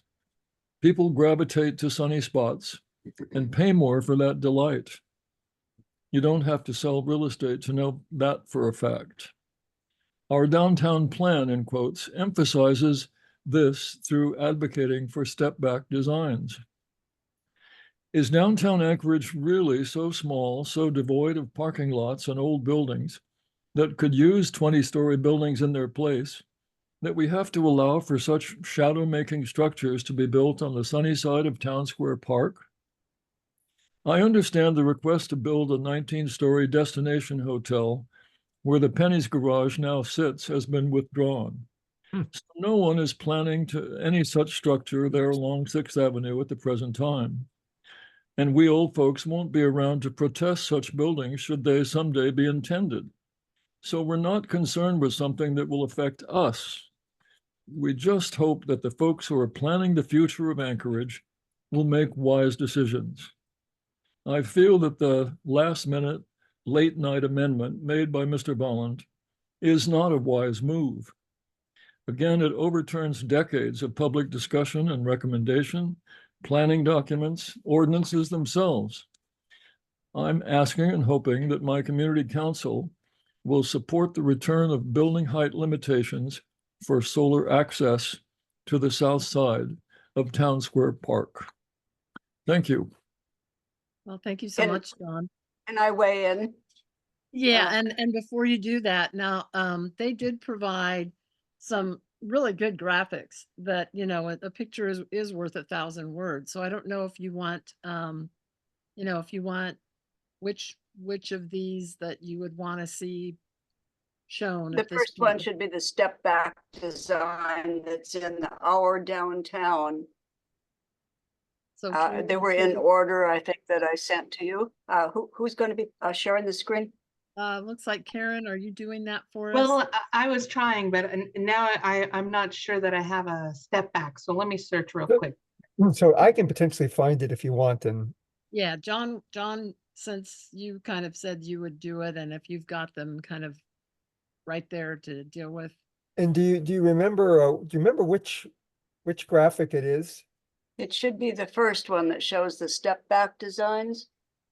Let's see if They were attachments to, right, and unfortunately I have them done. Let's see if I can find one here. So hold on one second. Let's do this. Not that. Hold on. Try again.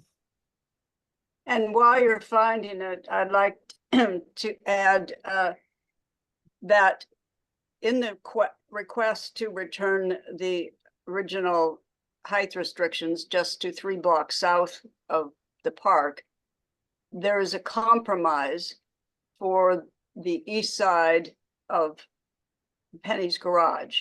In case that destination hotel with parking and shops ever comes to be, then allow the eastern side of that block to go to 200 feet, but with the western part to maintain the step back design that was originally in the older ordinance, which I think is 85 feet. There are two kinds of step back designs. One is vertically, and hopefully we can find it here. And you know, you a couple stories up, you kind of slice the building so that it's almost like a huge plaza, and then it goes up taller from there. There's and that I call the vertical step back designs. Then there's the lateral from Town Square to the Penny's Garage. Those are the tallest, originally at 115 feet, stepping down to meet in the middle, right south of the park where 6th Avenue Outfitters is. And that's that area, except for the building of 6th Avenue Outfitters, is 55 feet. And that was originally designed to allow sun for the park. And this is not asking for something to go backwards in history. This fits exactly with what the original Ordinance 43 and the Our Downtown Plan calls for. In fact, I listened and read a little bit about the D Street plan that was presented to an assembly committee this morning. And it's all about good solar design and other amenities for pedestrians and reducing wind tunneling and things like that. So, you know, this is not going backwards. This is just asking that you stick to the design that you originally had. And some people think that it's a taking or that it stifles development, and in no way does it. But I can tell you the downtown assembly members are very opposed to anyone stepping in their territory, and yet for no good reason. It's territorial, and this is Town Square Park is for all of us. John and I, and maybe Kathy and one or two others of you, are old enough to remember what happened in the 80s that took almost a decade to get us that park. And so we feel like, it's very unfortunate that the assembly doesn't have that historical knowledge, and we could not provide that because we didn't know this amendment was coming. And it was done strictly for the benefit of the Simon Company, who owns all the malls across the US. You may know about that. They came to the planning department and said, hey, we want to go taller. Well, they could ask for a variance. You can always ask for a variance from the planning department. And the code from 85 says that the planning director has the ability to waive the height restrictions. So in the end, one part of one block got turned into 3 blocks where could potentially be no sun for the park. I hope I clarified that, or did I just confuse you? Okay, and Well, Diane, I think have not- 2 graphics pulled up. This is the one that shows sort of the original. Can you see it on the screen? No, No, we just, It says I should be screen sharing. no, we're Yes, not. you are, but we see your file screen. Okay, let me not- get to that. Hold on. Let's see if I can just close that one down. So let me stop sharing. And let's try sharing again here. So hold on 1 minute with me. Bear with. Okay, let's try this. I think the one visual graphic that you provided, Diane, to email So was there's this one. Can you see that now? Yes. And that's 3, if you could pull it up. That's the original on top.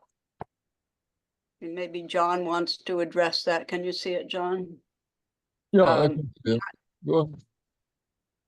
That's what from 85, and in the ordinance 43, that was what was in it. And then the middle one in all the blue is what Bolin did with his amendment. It's all 200 feet.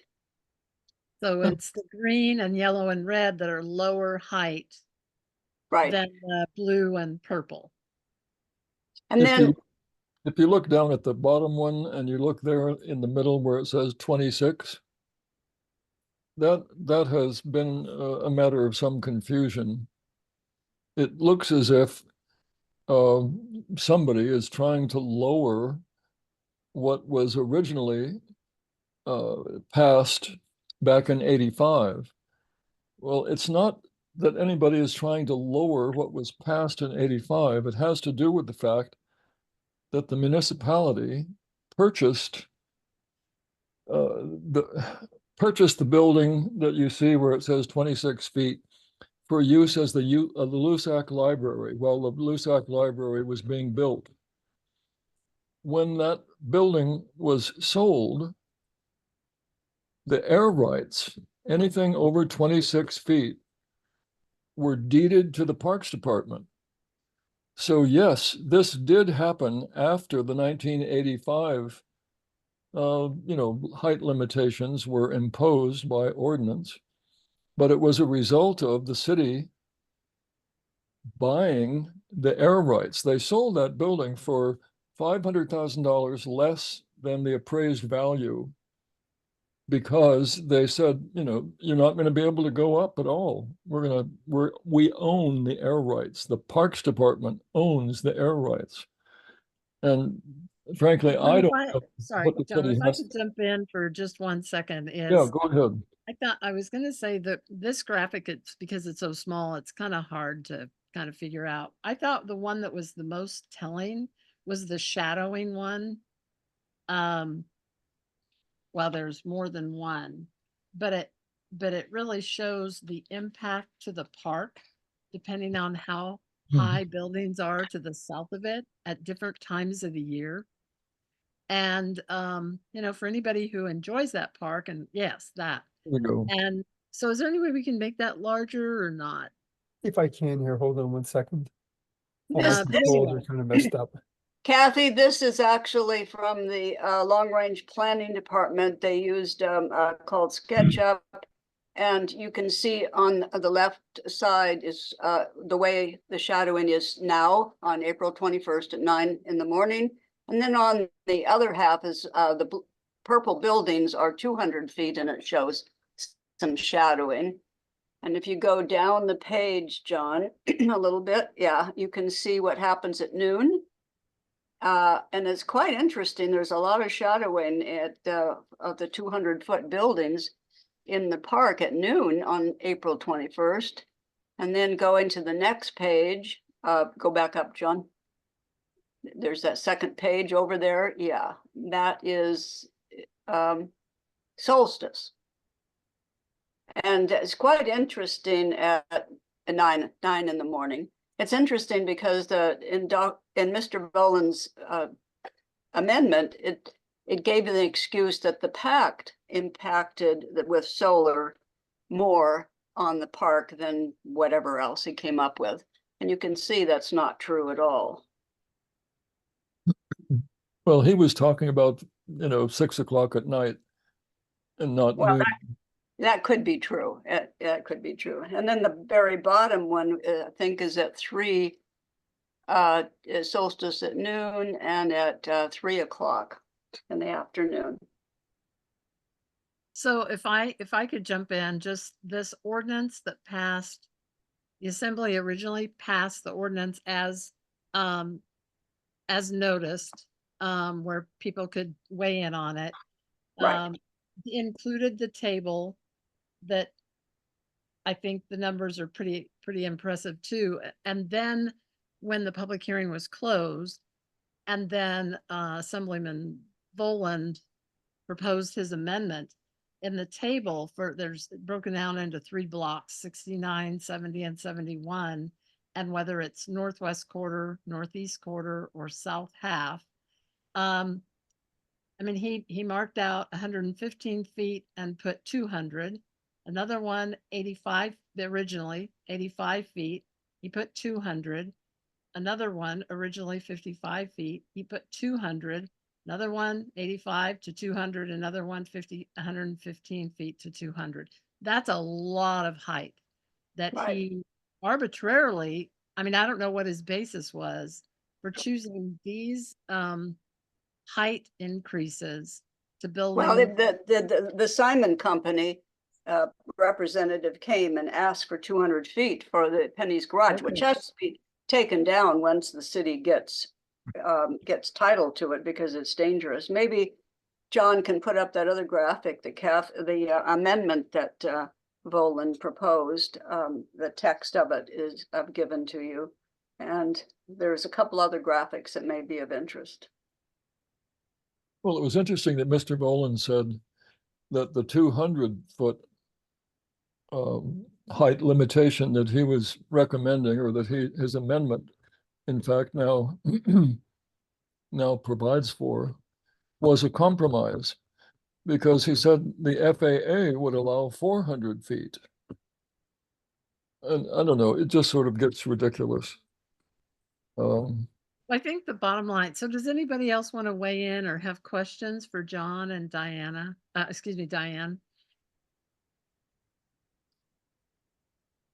Okay, so do either one of you know what's happening now? I mean, you're reaching out to community councils to weigh in on this in some way or another. We didn't get any kind of draft resolution put together.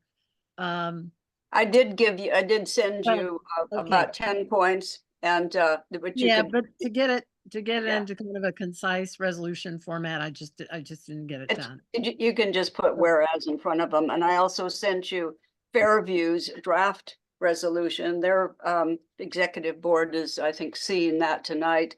I presented to them, and they appeared to be in favor. So we'll see if they pass that at their next meeting, and I don't know when that is, a week or two. But and then there's a couple other councils that will get a presentation where people kind of understand the issue. So there is a draft ordinance that Randy Salt has put together with the legal department, but it can't be introduced for a while.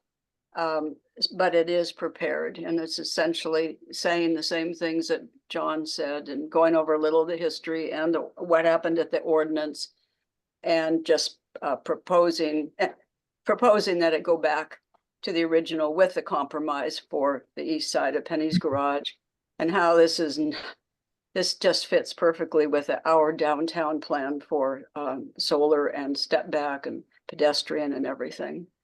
And I Okay. think John's trying to put something up on the screen. Are you, John?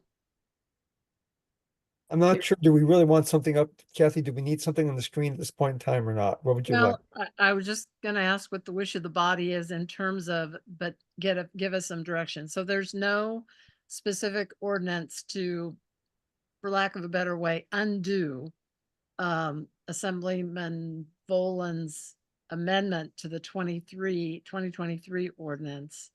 Well, at well, this time. Is it that- will be a new ordinance. It would be a new one, specifically for the heights. Right, so what's being worked on, is this one is that the one you're referring to, working with the planning department, Assemblyman Holt? That it's down the pike, but it's coming. And so you're reaching out to community councils to kind of preemptively have already in place right a position requesting that right the original solar access that has been reflected in since 1985 in multiple documents be Right. reinstated. Is that that's kind of the bottom line? right. That's correct. So John, Yes. John, are you able to find the Volan amendment so they can see the chart and his wording of the text? So what I pulled up right now is your proposed resolution. If you're interested in something else. I mean, is the Volan amendment that germane? I think people should see the chart. Yeah. I can hold it up. I mean, it's, I don't think that works very well, John. Let's see if I can find it here. Yeah. I tried that before. It doesn't seem to work well. It's not. yeah, our little boxes are too small. I Well- guess the bottom line is what you had sent, Diane. I think that we would probably format it a little bit different, and Sure. so it can't be.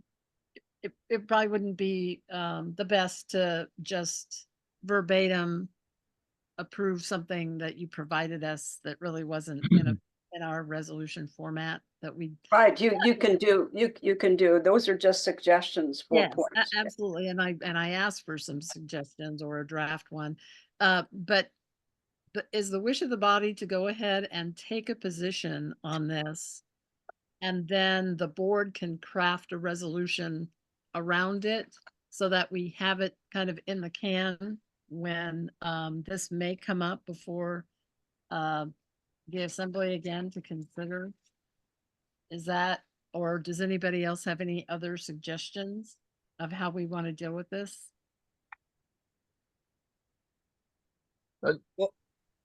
I'd like to suggest at sorry. least give some thought to, I mean, Diane and I and others have been talking with members of the assembly and to other community councils for the last year.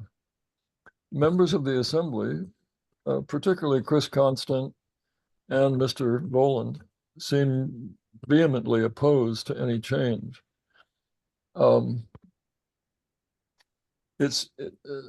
I've also talked with and had conversations and emails with Anna and with Cameron, although Cameron has not he's not gotten back to me at all, so I don't know where he stands.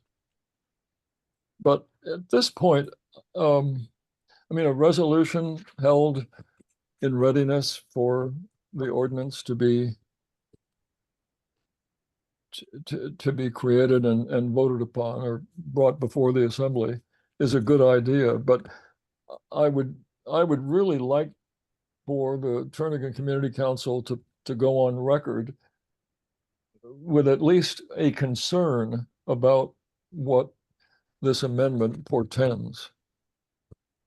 So that I mean, all I'm asking for, I guess, is for something other than something to be held in abeyance. If the wish of the body is such. Okay, Sarah, excuse me, John. So Sarah, you've got your hand raised?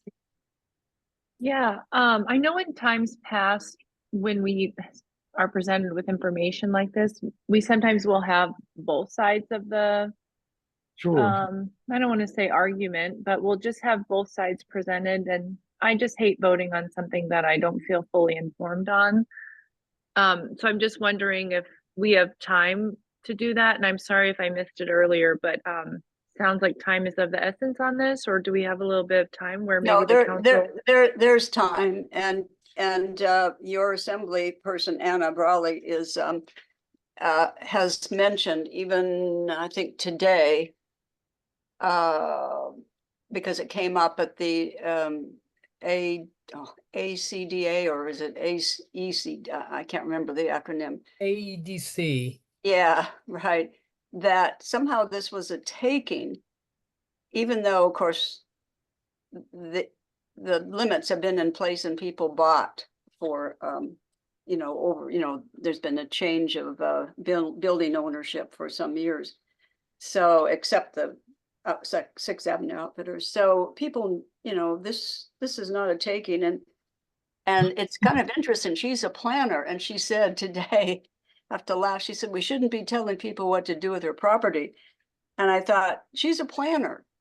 We have a planning department. We have you know, neighborhood plans. You have one, right? And that's what we do to make good neighborhoods in downtown. You know, we have conditions, and so I don't know what to say. It just, you're gonna have to talk to her, because it just didn't make sense. Well, there is, to answer the question though, there is plenty of time. Yeah. People who are in favor of keeping the current 200-foot, 20-story building limitations can certainly be invited to the next council meeting. And we'd like to come back and listen to what they have to say. Who exactly then would we request that Assemblyman Voland attend? Since it was his ordinance or amendment that flipped I it? think he would be the most appropriate since it's his amendment, yeah. Okay. And I would hope that our representatives would be involved. Okay, and I hear what you're saying, Sarah. I mean, I didn't really know. Nobody else approached me to, you know, again, I was a little confused about the timeline, how quickly an ordinance may come up. If you know, next month, or even maybe the month after, I think that this may be coming before the assembly late November or early December. They have to get done with the budget and some other things. Okay, well, since we meet early in the month, it'd be better to do this next month then. Yep. Okay. And well, perhaps the graphics could be shown during the time that, you know, when you look at it again, so you can see our downtown step back designs. You can see other text of some important documents. And thank you so much, John and Diane, for bringing this to our attention. Yeah. Because this is kind of a keystone park in our downtown area that a lot of people enjoy. But when it's, you know, you get a day that might be 60 degrees out, and if you're in the sun, it feels wonderful. But if you're in the shade, you just kind of go, ooh, this is a little bit chilly out. And considering how well used that park is by both visitors and residents, it's a key visual for green space for our downtown area. So, you know, it's important for all of us to weigh in if we feel like we want to take a position on this. So I really appreciate everybody's attention to this. And yeah, Diane, go ahead. Thank you for doing this. And someone pointed out along the way that if the shadowing does occur, and of course there's nothing on the table for 200-foot towers right now, but if there is shadowing, the events that they like to hold there are not going to be friendly, and they probably will move to the park strip. And I don't think the businesses would like that. They would lose traffic. Yeah, it's a good point. Any last thoughts by anybody at this point? Okay, then thank you again, you guys, for all your work on this, and we will you know, when we start discussing the November meeting as a board, we'll see what we can put together and perhaps Daniel Volan, you know, would be able to attend to give his perspective on this. So I Thanks. appreciate it. Thanks very much. Okay, many thanks. Okay. Thank you. So before we get into the committee reports, because I'm you know, chairing the meeting, I don't spend a lot of time in the chat room or looking at chat. And so I apologize that I see some chats have been weighed in on the previous agenda item, or excuse me, the previous, the Wood Lake subdivision replat. Am I correct in that? On just taking a glance at these chats, is that? Yeah. Yes. And so I don't, so Angela, were you at our meeting in September? I don't recall who all from. Yes, I was. Okay, so, you know, we talked about what was going on, and so the reason for it being on this month's agenda was just to approve, you know, a letter that, based on the motion we passed last month, reflects, you know, the concerns that neighbors expressed, and it was, you know, suggested and highly recommended that TCC, you know, provide information that we had this on our agenda. So based on that, let's see, what kind of specific things were you wanting to know? I thought you had mentioned something about a comment period that was due by 10:15. Oh, okay. Yeah. So after our meeting, and I don't remember when I got this. Let me get my file. It was dated on September 23rd. So it was, you know, 2 weeks after our meeting. Yeah. That we did get a formal notice from the municipality with regard to this short plat. And so it does say that the decision date is October 28th, and comments must reach our office by Friday, October 18th, in order to be included in staff conditions of approval. Okay, so whose office? Let's see. Well, it's under Mayor Suzanne LaFrance, Planning Department, current Planning Division. Okay. And so it doesn't give a name. It just says sincerely, Planning Department, current Planning Division. I'll But find it. I think I included in our the notice that went out yesterday, this document that's multiple pages long. You know, it's got maps and so forth in it. But I can email that to anybody who wants to get it. If you can quickly give me email addresses, and maybe, you know, if you know others that you could pass it on to others in the subdivision, so that word gets out and you can see the plat document. How does that? Absolutely. Thank you so much. Okay, so Angela, what is your email? I'm going to send it to you right now. Okay, that'd be great. So does that address anybody else's comments here? Okay. Yeah, Tony? that addresses mine too. Yeah, I'll put my okay. email here in the chat as well. Yeah, so that would be great that then you've got the document that the council received with regard to the full notice. Thank you. Which last month they didn't tell us that there would be a formal notice coming out later on in the month of September. We weren't informed about that, so we had no idea that that was a thing. Okay, could somebody else on the board write? I don't think I saw that either when I drafted that letter for us.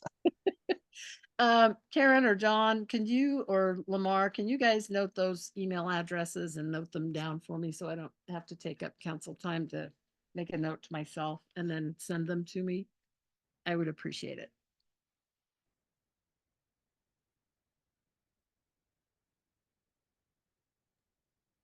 I don't see them in the chat yet, but when they are there, Okay, looks like they working are ones just come there. through. Yep. Okay, you got them, John. Sorry, I had sent it directly to you, but I just made it available to everyone now. So. Okay, thank you so much, you guys. Thank you very much. Okay, So now if we're good, we're gonna get out of old and new business and down to TCC committee reports. So we put Fish Creek Trail connection updates and potential issues. It's exactly what we had on our last month's agenda. It's just that we kept it there in case there was something new to report. And I do have a short update. Yeah, so John, if you want to go ahead and take the lead on this one. Okay. So last we heard, the project team was working on a categorical exclusion, which is their environmental review for their preferred route, which is shown on their website, and it still stays on the west side of the railroad tracks at the southern end along Resolution Drive, and then goes along close to the railroad tracks and past the McCary place at the northern end, but then does include a dogleg out into the wetlands at the far northern end to connect to the coastal trail in a safer manner. And in talking with Noah King, they are still planning on having their categorical exclusion done in November, and it will be available for public review, but it's going to be kind of a done deal. You know, you can look at it and they're not going to change it based on public comments. I asked them if there was an appeal process. If we felt that it was inadequate, what would be our remedy? And he said there wasn't sure there was one. That's something we'll have to do some research on. You know, your other option might be a legal challenge, which I don't know if we want to go there, but we'll see what happens. There are still probably some unresolved issues on the southwest end involving the Resolution Drive properties and the Marathon Pipeline, and there are still some unresolved right-of-way issues on the north end, where the driveway from Forest Park Drive crosses the railroad tracks to the McCarrys, and it's my understanding that that has been conveyed to the McCarrys. So I think there's still some access issues left to be resolved, so this thing is not a done deal. And I did ask Noah to let us know as soon as that categorical exclusion environmental review is available, so we get a chance to look at it. Yeah, I'm not, so that's not posted on their project website? Nothing there, and they haven't finished it yet. He did say he would, Oh, they would like to get back to community councils one more time, and certainly if he does, we can have them come and make a land use committee report. yeah, and you know, we've talked about this multiple times where this is the kind of issue that could take up a lot of time. So Yep. it's probably gonna be the detail of this, any kind of discussion and show and tell by them to our council would be at the land use committee level. And then we'd have a summary at our annual meeting, excuse me, monthly meeting.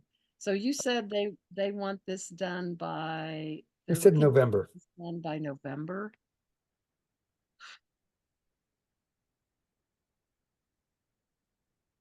Okay, well, thank you for talking with Noah King, and yeah, the unresolved issues just seem, did he have any response to those? Did he have any? He was fairly tight-lipped. Okay. And then also, I assume you talked about if they relocate the a section of the coastal trail on the north end of the proposed trail, they would have to get a core wetland permit, and that's a You whole would have to get a different wetland process. permit and mitigation. I did ask him that. He said they would need a wetland permit and mitigation Yeah. and some form of environmental review by the Corps of Engineers. So that would be separate from this categorical Correct. exclusion, and Yep. It would does be that separate. seem to clash with each other? It would be separate. They might try to coordinate their efforts, but it would be separate.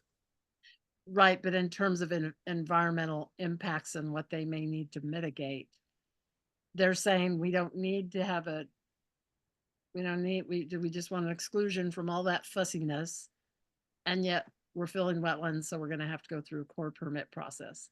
Yep. That seems contradictory to each other. I'm just saying that. Maybe I'm missing something. I don't Yep. know.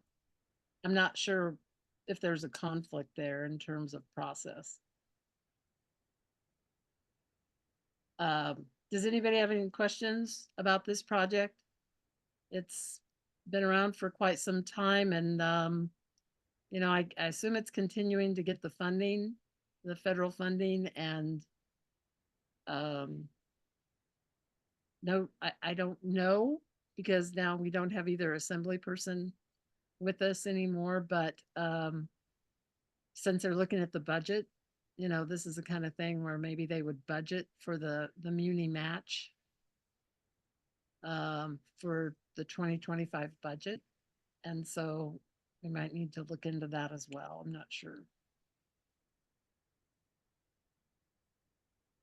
So does anybody have any thoughts on that before we just add, we added one more item under committee report or land use committee reports?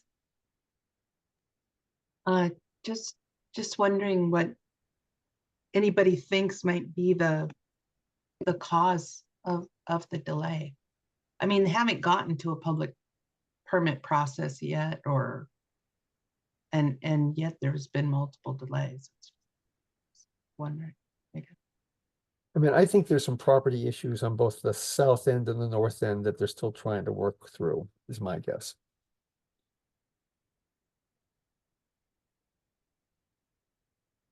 And the thing is, I've, though, it doesn't. I'll just say. Oh yeah, Lauren. Oh go no, ahead. I say I've been out and walked that property, and it's beautiful property, but it's fraught with issues, and it's going to be very, very spendy. And I have to, and John may not like this, and if he doesn't, fine, just tell me so. But not very far away is Forest Park Drive, and it links over and it connects to the coastal trail. And you know, and I know that I wouldn't want, well, I guess I do have by my house. I get all kinds of bikers coming by. But it just seems to me that there are better ways to link northern lights to the coastal trail than doing that. I mean, that one to me seems like trouble. Yeah. I mean, I think if they do not build this, there would be two alternative routes, and both of them might be used. One would be going down Forest Park if there were the improvements that were made to Forest Park that Marnie was talking about. The second one would be going down, I think, Turnagain and through Glenary Park. And so either one of those, if this project does not go through, would not surprise me as something they would look at. Yeah, that's, I mean, I've looked at both of those as the options. It seems to me that there are easier ways to do it. I mean, I know when people want linkage to the bike trail, that's nice. I like it too. But I see this one as just being fraught with issues and just going to be trouble. So. Yeah, and just as a you know, I can't not take the opportunity to say we did pass I don't remember if it was a resolution or a comment letter, probably a comment letter. Yeah, it was a comment letter. Conditionally supporting this project. This was before we knew anything about rerouting the coastal trail into the mud flats. That was not part of the project when we expressed our support for this. And we did have conditions.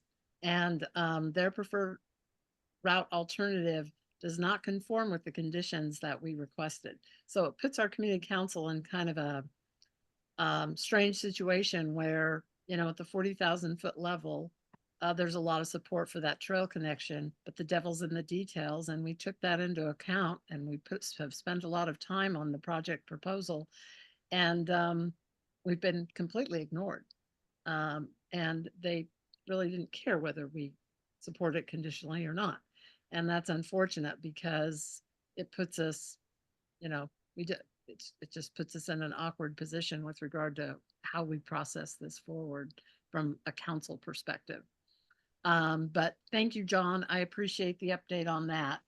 And we'll see if we need to get a definitive date for a council, excuse me, a land use committee meeting set so that we get some clarification as a committee on what's going on from the project team.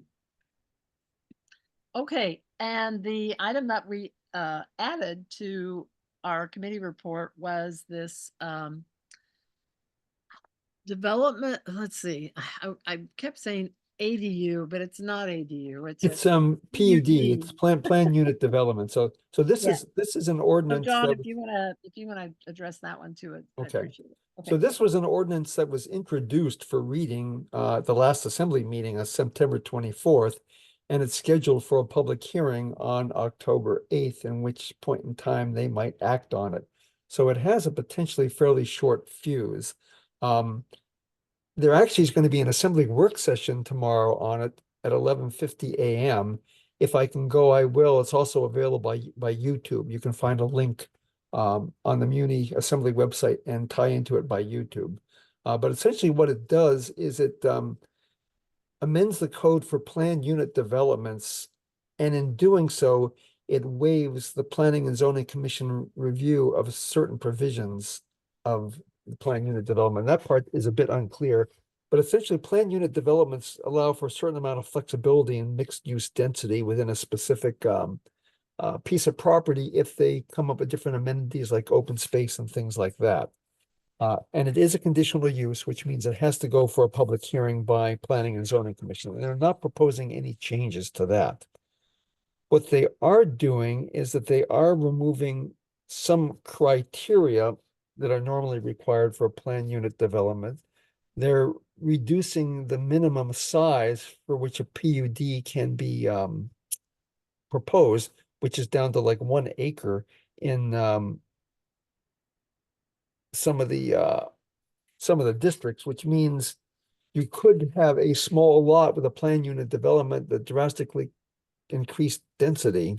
And I can't guess, Kathy, you had asked a question whether or not the thing proposed by JJ Brooks could be a PUD, and it's possible.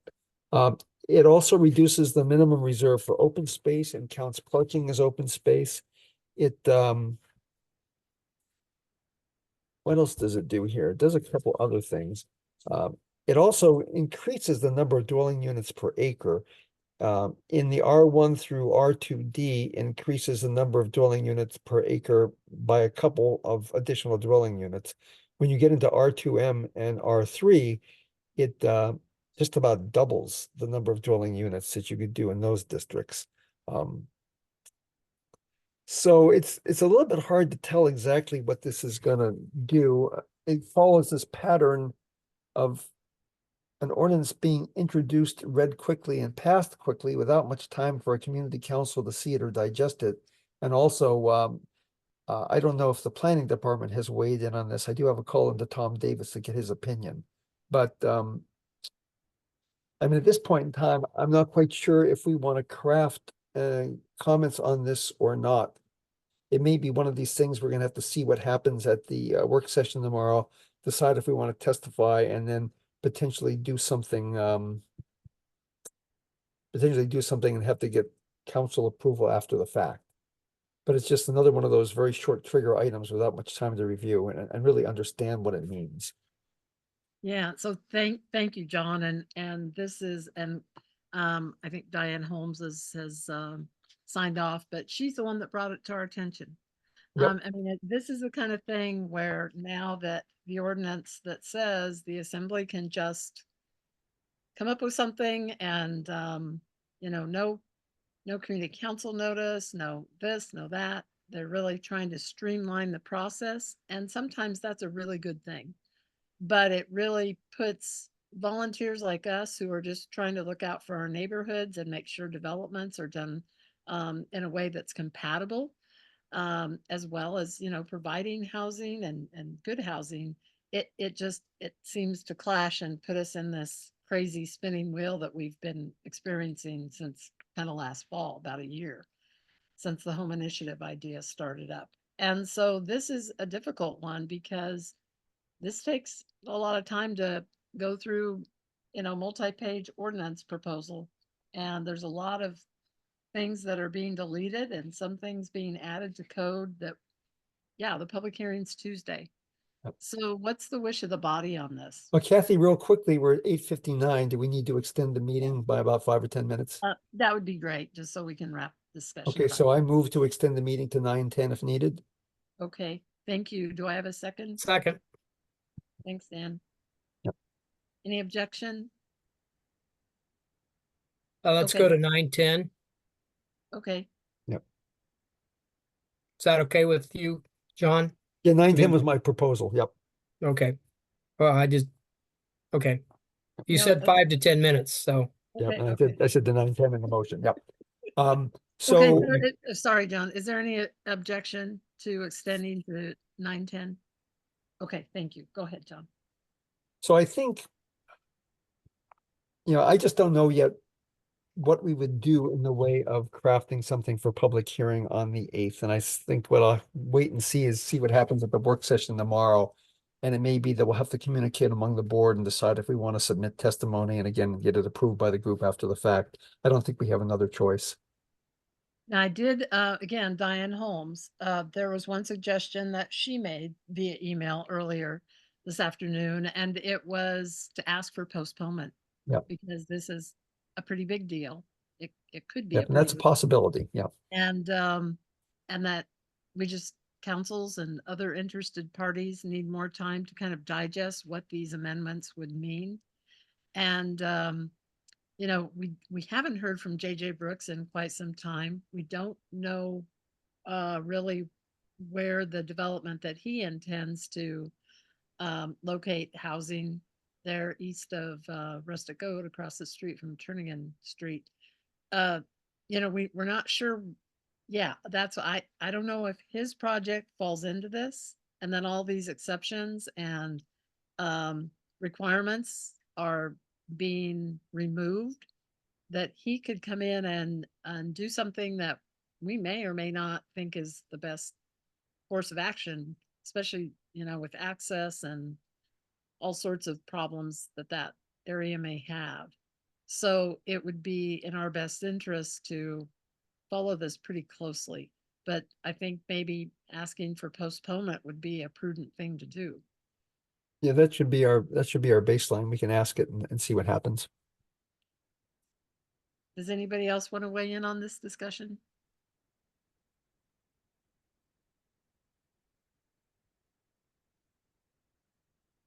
Okay, well, then that would be the end of our meeting unless somebody else wants to bring up anything else. If not, then I'll entertain a motion to adjourn. I just had one or two Sorry. things Yes, Tom, particularly. go ahead. I know on the last meeting, we talked about some recent issues here in the Wagner Estates and Woodland subdivisions. We were able to get a hold of the fire department, or specifically the fire chief, as well as APD. And I guess due to the nature of the buildings in the Wagner Estates area, the multifamily properties are considered under single family. So there's really nothing they could do for the public safety concerns, since these buildings aren't technically commercial. So we're wondering if there's any knowledge or wisdom that can be shared as far as addressing public safety concerns regarding some properties here on Carlton. From I guess not a commercial standpoint, but a single family residence point of view. So Tony, you said that, is it zoned residential or zoned commercial? It is zoned as R3. It's a fourplex, but I guess fourplex is, at least from what the fire departments are saying, is that they can't enforce commercial code violations on properties that are considered single family residences. Okay.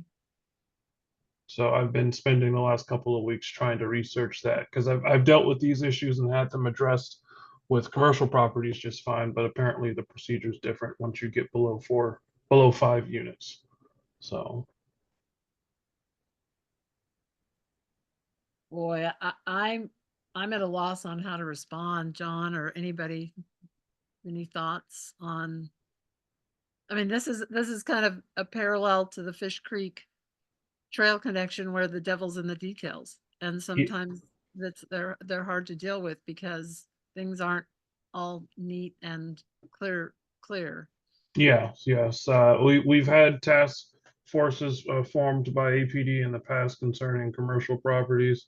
But this particular time, there is an officer assigned to the area. Community service does come through a lot more often, and APD presence has increased. But literally just a week after or 2 weeks after our last community council meeting, there was an explosion, car fire, and a few more gun incidences at the one particular address. So yeah, we're still working on trying to at least get some forward motion on that. I did see that the graffiti on the train railway was taken care of just a couple days ago, which was quite nice. And I think the only other thing on the list here was speed bumps. Is there a way to formally request speed bumps be added to a location, or? Within the Carlton Square development or out on a public road? This is on the other side of Carlton, so it's literally there's Carlton where the development is happening, and then there's a barrier that separates the two sides to Carlton. So on the other side of Carlton, it's a blind left turn. And we've It would had be a public road. yeah, we've had many people in the townhomes on that corner of I think Telequana in Carlton. Either put up signs or trying to figure out how they can go about getting speed bumps, advocate for speed bumps put Well, in. there is a process and it's not an easy one. Yeah.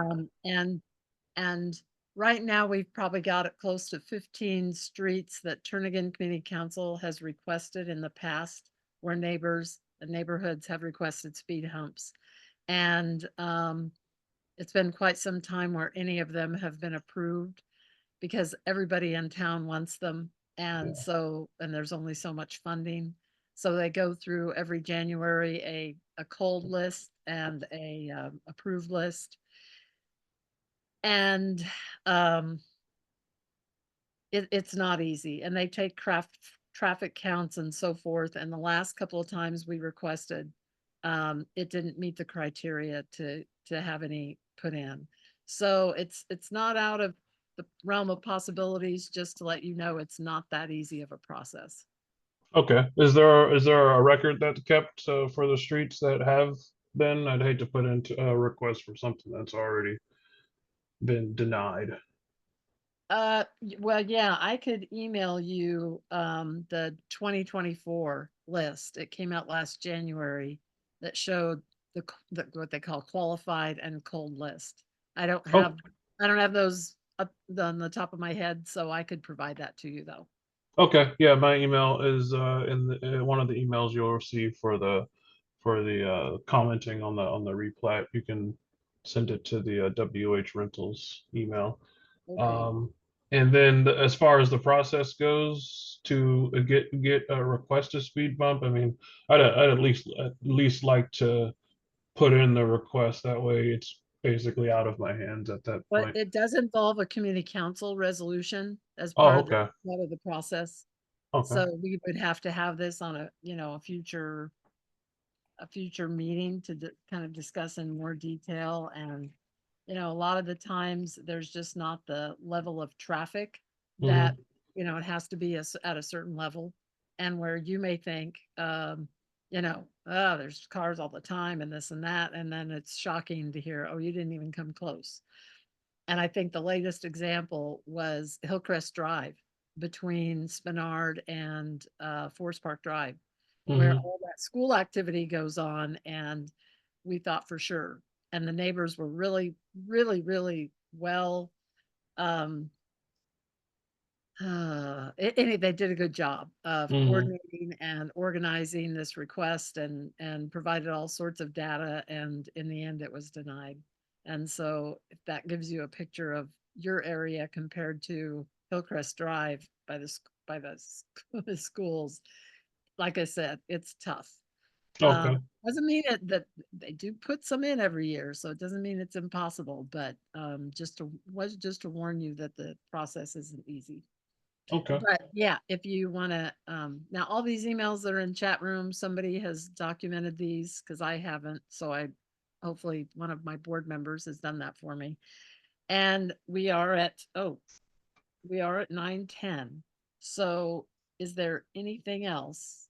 Otherwise, I'll ask for a motion to adjourn. Move to adjourn. Okay. Is there a Second. second? Karen, was that you? It was. Thank you. Is there any objection to ending this meeting? Okay, no objection. Okay, thank you so much again to everybody and all your work and all your neighborhood activities. And we really appreciate your participation in the community council. And so please get the word out, tell your neighbors, and you know, we'd love to have more involvement, and but it's a good thing, and we appreciate you being here this evening. So many thanks. Okay, thanks all. Thank you guys for everything. Have a good night. Yep. Thank you. Night, everyone. Thank you. Good night.